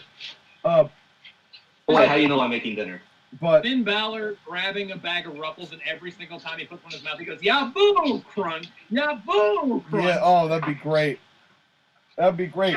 Well, the next thing I wrote was I was really hoping they wouldn't bring Orton in 2/3 of the way in. And that's exactly what they did, and that's fine. But then, of course, we get the hardware pit stop. Even though the heels have the advantage this time, we have to have the hardware pit stop. But at least this time the baby faces are the one that got the table instead. I'm going to. Well, then we get. Can we talk for a minute? If the crowd wants the fucking goddamn tables, and you're a baby face, grab them. If you're a heel, don't grab them. You fucking dipshit. I'm upset. Just like Drake. And Joshua, let me talk to you. Shut up, LA Knight. I missed LA Knight not being on this show. Won't lie to you. Me too. But the other thing, too, is that it's kind of good that they don't overexpose their wrestlers. Like, True. Gunther wasn't on the last show, but he didn't need to be. Logan Paul wasn't here tonight, but he was on the last show. They're doing a thing where we finally have a point where they're cycling people in and out. Yeah. That helps. So you don't get bored of them. That helps keep people fresh a lot. And it's something that we mentioned Lucha Underground. That's something that they did very, very well. Is they made sure that you never saw the same people on the same, like, week to week, unless you absolutely had to. And I very much appreciate that out of Lucha Underground. And I think that they are doing a much better job of it here in WWE too. And truth be told, having Seth be a world's champion actually has really helped that effort. Yes. And real quick, I have one big compliment for one tiny little section. It's not really that important, but I liked it.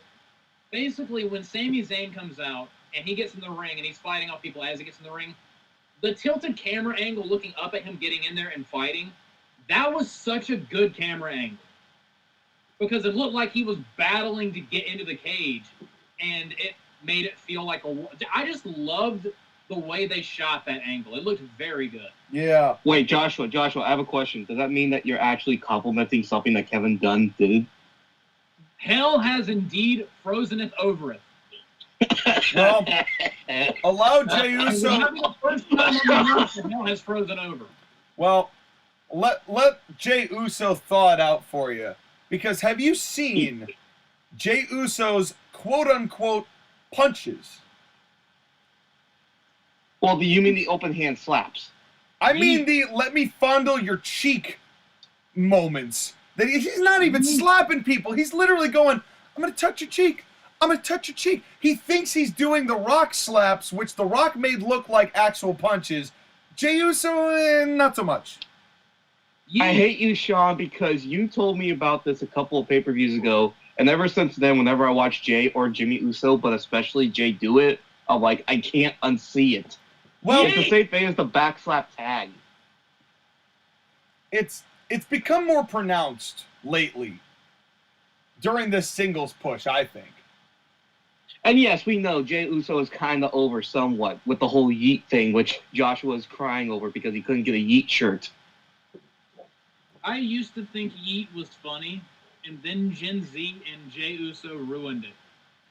Well, and now I hate it. with Jay, it doesn't even make any sense. It's like, what are you yeeting? You're not throwing anybody, like, large distances. Speaking of which, it's funny you say that, Sean, because in Drew McIntyre and Jey Uso's match on Raw, Drew launched him over the table, and Drew looked at the camera and said, "That's a yeet." And I laughed hysterically. There you go. Well, speaking of... And your streak continues of rooting for people to get hurt. Yes! Well, Jey Uso steals your yeet gimmick. Fuck him up. Fuck him up, Drew. Samoan. That's the one ethnicity that remains from my basement. I need a Samoan. For your collection of it. Yes. Ethnicity. Gotta catch them all. The ethnicity gauntlet needs to be filled. Ethnicity Mon. My That's favorite right. anime. Catch 'em, gotta catch 'em all, gotta catch 'em all, hostages, yeah! Anyway, it's, the one thing I did not understand, babyfaces have the advantage, or babyfaces have tied things up, and it's not Drew, it's Damian that comes in, because he goes, no, it's not yet your time. And Damian Priest comes in, and Jay's got a chair, I believe, and Seth has got a weapon, and they see Damian Priest, and they both drop their weapons to go and fight him. Like, what are you two doing? He's got a big bungus coming in here, and you guys are going to take away your own advantage while getting a disadvantage of a man. God, lipstick in my Valentino bag. For fuck's sake. In my basement. Yeah, it's just, I don't know. It was one of those weird times of like, you're really gonna drop a weapon just so you can fight this guy, even though he's getting into the ring. But then They know weapons don't work on the Mexican Undertaker. That's, well, yeah, you say that. Well, then he whips out his cute little baton, which is the most girly thing I've ever seen Damian Priest ever touch. And that's saying something because he has eyeliner. Yeah. He does, but you can make guyliner work. That little frilly-ass baton, I don't know what that was there for. And so then we get some Edsturbation that wasn't really Edsturbation because it's Dominic and he's doing that kind of on purpose just to fuck with people. Real quick, as much as the Chicago crowd annoyed the shit out of me, Don't do that.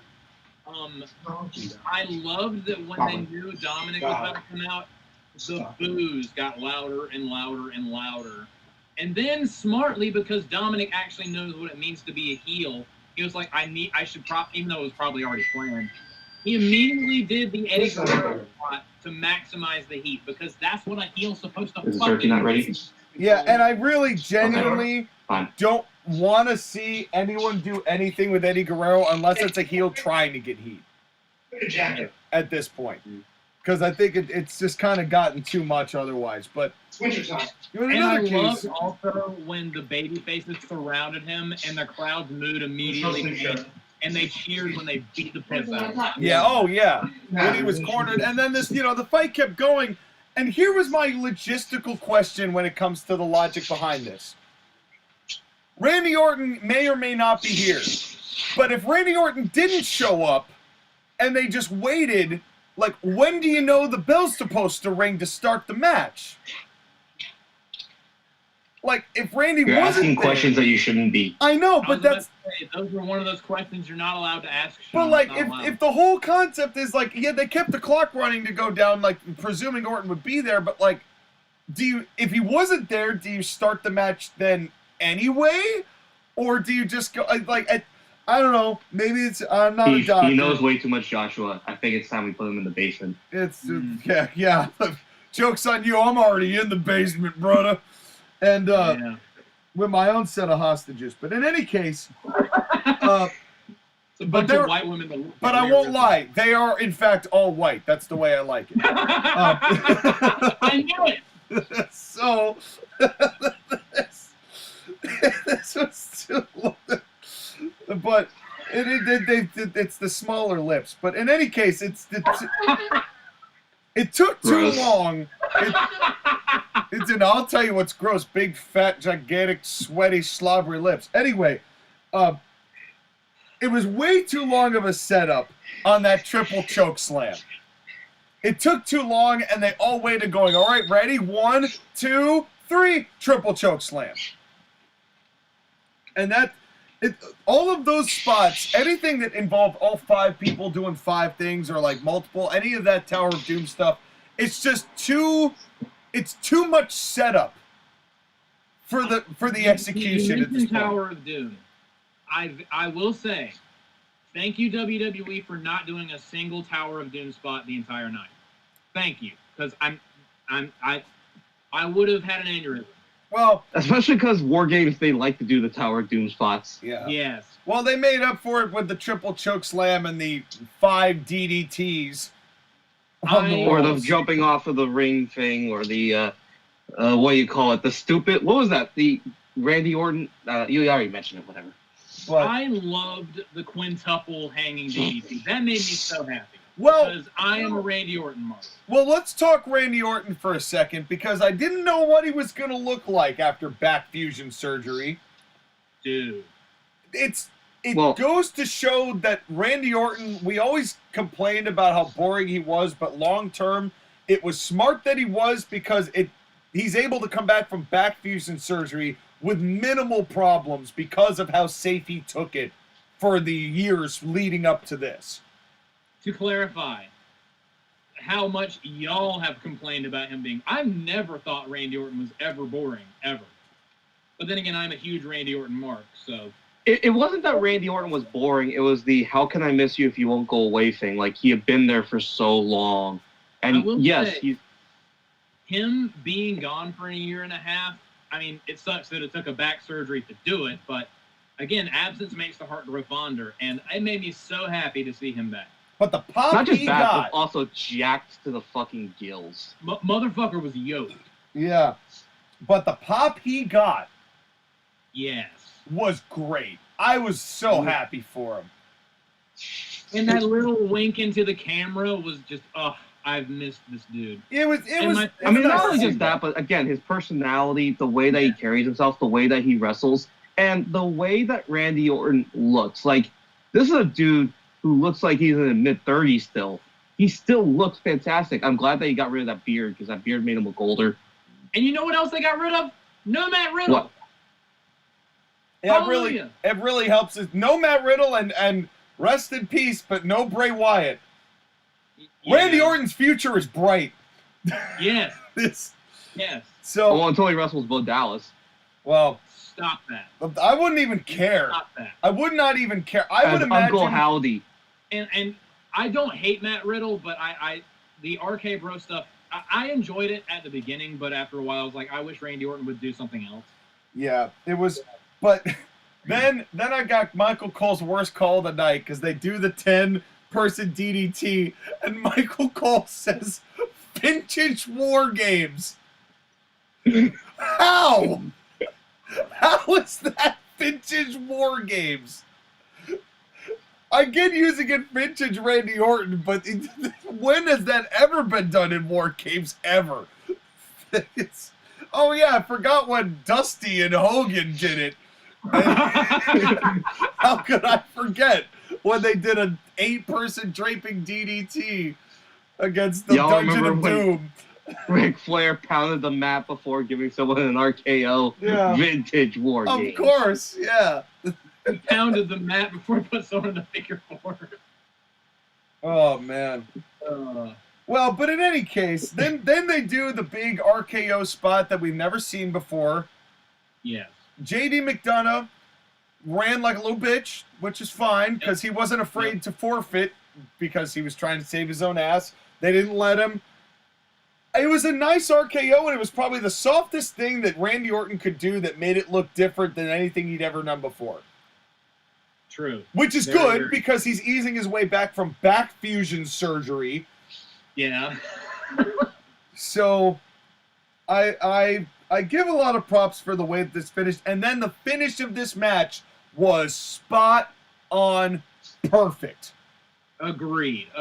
And the camaraderie and brotherhood between Randy and Cody, it just puts a smile on your face. And the way Randy, along with the original tease earlier of Randy Orton attacking Jey Uso.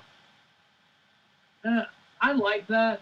I mean, again, trying to throw fans off and maintaining continuity with the reason why Randy Orton, the kayfabe reason why Randy was gone for so long. Yeah, it was smart. I mean, and that's the thing is that for tonight it worked, but going forward, Jey Uso may have an RKO coming for him.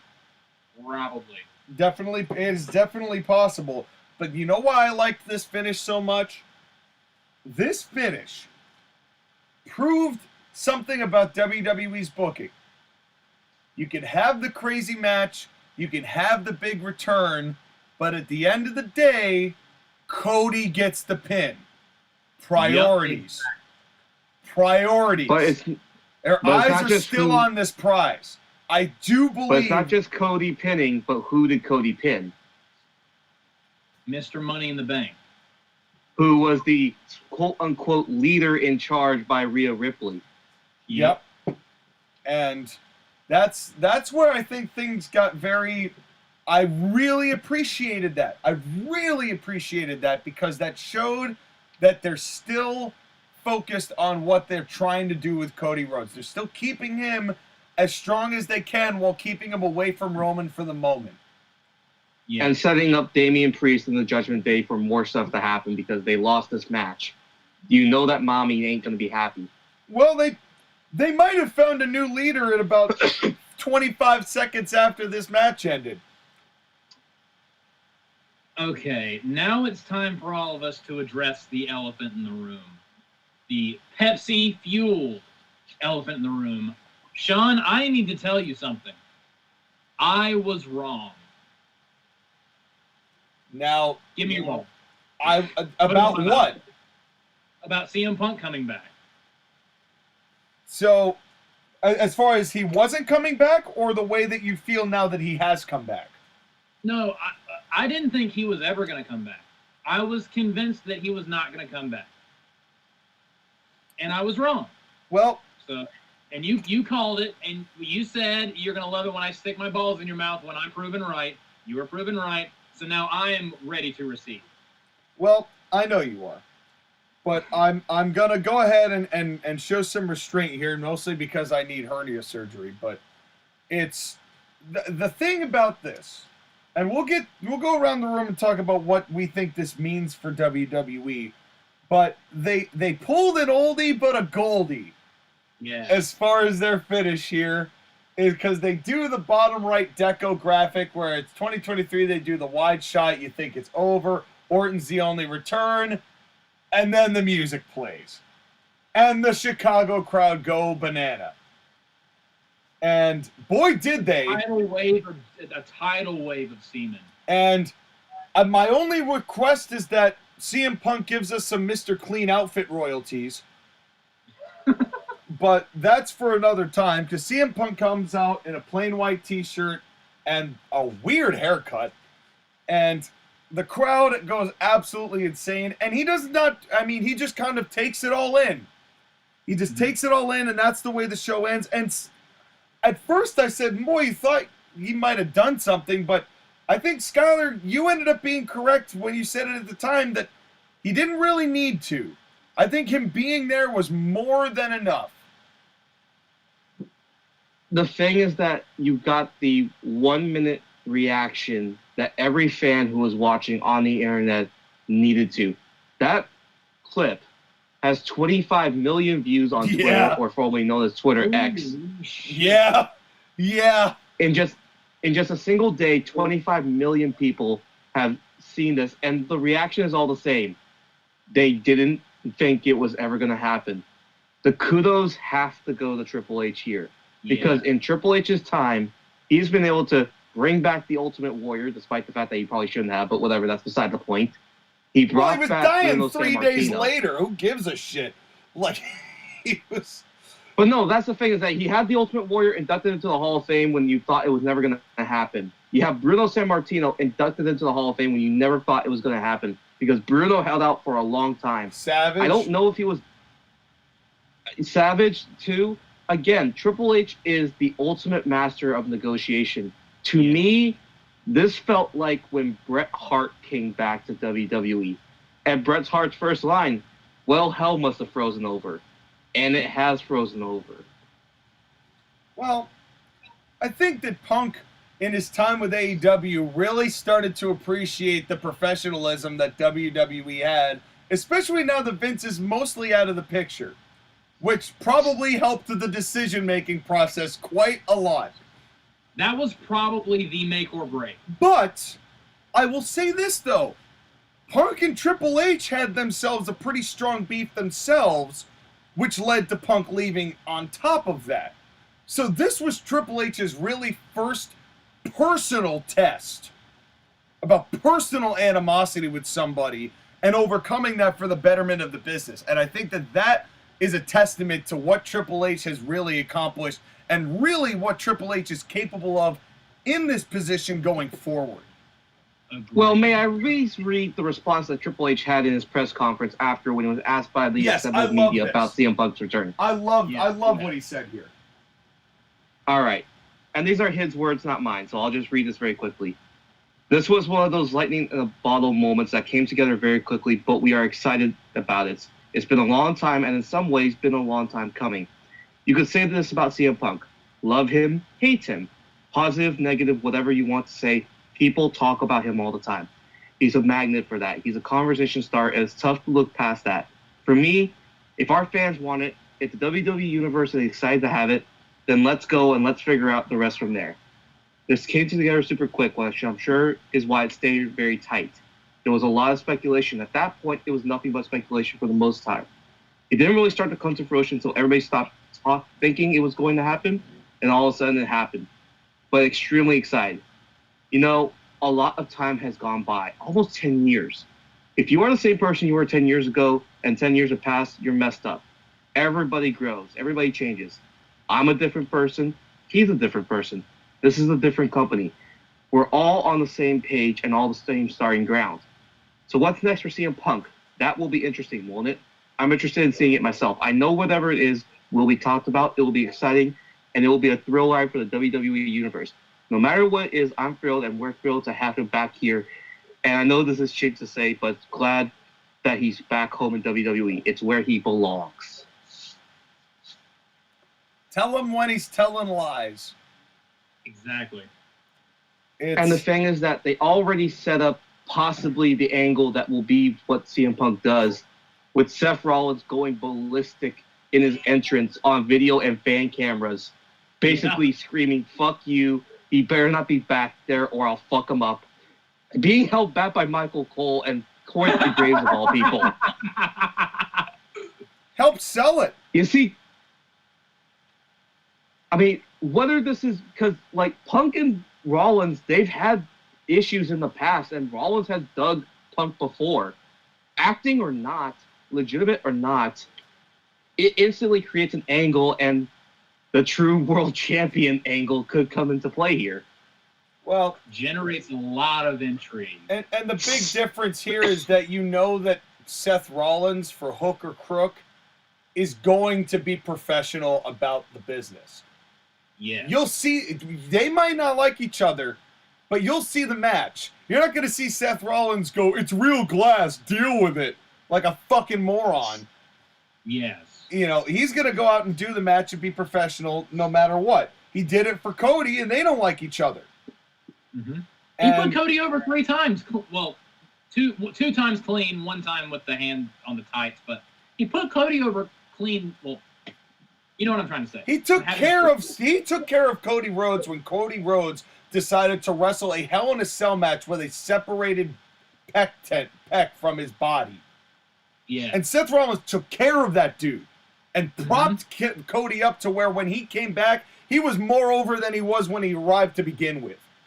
Mm-hmm. That is a true... That's why I respect Seth so much. He will put that personal shit aside. And he knows how to do it, and he does it for people, knowing that it benefits everybody in the long run. And that's... I respect that so much out of Seth, and I don't know where Punk fits, but that's half of the fun of this. Now we know that he's but that's there the thing enough is that to do he it. instantly becomes the Royal Rumble favorite, and the idea of CM Punk and Seth Rollins main events in one of the 2 nights of WrestleMania is a real possibility. Yeah, take my money. I'm in for it. If they give us Cody and Roman one night and Punk and Seth the other night, that's a good double build heading for me. Oh, I will give you all of my money. Not much. Just don't do the CM Punk Roman Reigns match, because that will instantly be a clash of styles, and it'll instantly be a thing of like Roman Reigns crushing another big name. Well, I don't think they'll do that. I don't think they'll do that either. That's kind of the hope we have to have, is that Triple H knows what he's doing. I think we're safe because, I mean, even though they don't really care about the brand split, Roman Reigns is on SmackDown and Punk is clearly going to be on Raw. Well, and the other thing, too, if Vince were in control of this show, I'd have no faith that they wouldn't do the dumb thing. Yeah. Triple H has proven he'll do some dumb shit. That's booking, right? That's part of booking. He'll do some dumb shit, but I trust him to not do the really dumb move more than I trust him to not to do the really dumb move the way I basically guaranteed it with Vince running in charge. You know, for the both of you, can I rattle off names? All right, am I allowed to rattle off names for a second? Yes. So Seth Rollins. Yep. Cody Rhodes. Yep. CM Punk. Yep. Randy Orton. Yep. LA Knight. Yep. Brock Lesnar when he comes back, because you know Brock Lesnar's coming back. As a babyface, yep. We know John Cena's in Hollywood, but he's a phone call away. Yep. Think about this roster now. With Punk and Randy back, this roster instantly gets a shot in the arm, which kind of needs it. Because now we have more star power on this roster, and it gets better and better. But there's one problem. We need more heels. We need more standalone, gets good heat heels. Because we've got Roman, who does the deal. You get the Roman package. The whole Roman package. You have the Judgment Day. And you get the whole Judgment Day bloodline and training package. And you get Dominic, who's the one who gets the real intense actual heat. Yeah. But beyond... But here's the thing, Sean, is that Randy Orton is just one Punk kick away, and CM Punk is one smarmy promo away. Well, this is kind of what I said when I kind of alluded that if Punk leads the Judgment Day. But it's like, I think they need Punk more as a heel than they do a babyface. They just couldn't have him come as a heel in Chicago. Yeah. But do I think for a second that they won't capitalize on that, seeing how Punk was starting to turn in AEW as it was? You know, I think that there is a really good chance that we're going to see that develop. But to your point, Sky, there are real, legitimate, money-drawing stars in WWE, and all it took was Vince McMahon being just a little less involved. Like we were saying for the better part of 20 years prior to that point. It's so weird that this is actually happening. Like, sometimes it feels like not even... It feels like both Hell and the Lake of Fire and Hades from Greek mythology. It feels like every variation of the underworld is freezing over collectively. Well, until Kevin Dunn's fired, it won't be frozen completely. Yes. But... it will just be shot in a weird way with quick camera cuts. Because there's always gonna be format problems with WWE the way that it stands, right? But if you let those go aside, Triple H is doing WWE format better than Vince has in probably the last 15 years Vince was booking. True. May I give my thoughts on this whole development, seeing as how I was the biggest Punk fan of the three of us? Go for it. Okay, so I have a lot of thoughts on this. Again, as I mentioned, I did not think this was ever going to happen. And I was honestly staring at my TV in complete disbelief. Like, I could not believe what I was watching. I have multiple thoughts on this. Mainly that it's a shame how Punk and AEW had to part ways, although most of that is Tony Khan's fault. This is a devastating blow for AEW. I don't think this is going to be the final nail in the AEW coffin, but if and hopefully when AEW goes under, this will be one of the nails. They're fumbling what was, like Triple H said, lightning in a bottle. This is an absolute just embarrassment. Like, they got CM Punk out of his quasi-retirement of 7 years, and they ruined it. They let him slip through their fingers.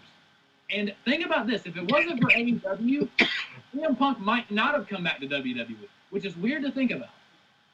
Because I feel like a lot of this, and I don't think he'll say it, but I feel like there is a significant part of this where he's doing this to spite AEW. And I don't blame him, because the way things ended was very, very embarrassing. And I said he was my favorite, and I still feel that way, but I didn't think he was going to come back, so I was like, I kind of don't want him to come back, because I was kind of annoyed with how he conducted business with his exit from AEW, both of his exits from AEW. But now that it's actually happened, and it's happening, I am going to give him the benefit of the doubt. I'm not going to say, he's magically my number one favorite again. That's Gunther. I'm going to give him a chance. I'm going to sit back and watch what happens. But this is absolutely his last chance. Punk and WWE, please don't fuck this up. Please do not fuck this up. The amount of potential with this is just insane. You have so much opportunity now to make so much money and to fuck Tony Khan directly into his tiny little tank. Do not fuck this up. And again, Punk, do not fuck this up. That is my main thing going out of this. Don't fuck any of this up, please. And real quick, and I also believe that this is one of the best cliffhangers WWE has ever done. Like, what a fucking cliffhanger this was. I have to watch Raw, because I guarantee you, I could be wrong, there's no way they're not starting Monday Night Raw without doing a CM Punk promo. And if they already announced that he's going to be on Raw in Nashville. That is must-watch TV. Fuck you, Miz. This is must-watch television. Well, and that promo, Triple H is probably going to let him go like, all right, well, remember that we've got some television restrictions, so, kind of keep it clean, I don't want to, and again, don't say anything that we can't, that we're going to have to get legally involved, but, tell the boys like it is, and let them do that. And I bet you Triple H will let Punk go out and do that. And Punk is such a professional that he will be able to wordsmith his way into taking a gigantic dump on AEW while pronouncing his return. And that is a promo I'm very interested in, because we all know that all Punk really craved out of AEW was just a little professionalism. Mm-hmm. That's all he asked for, and that was too much for them to handle from the top down. Because I feel much better about this. Me too. I have faith in Triple H.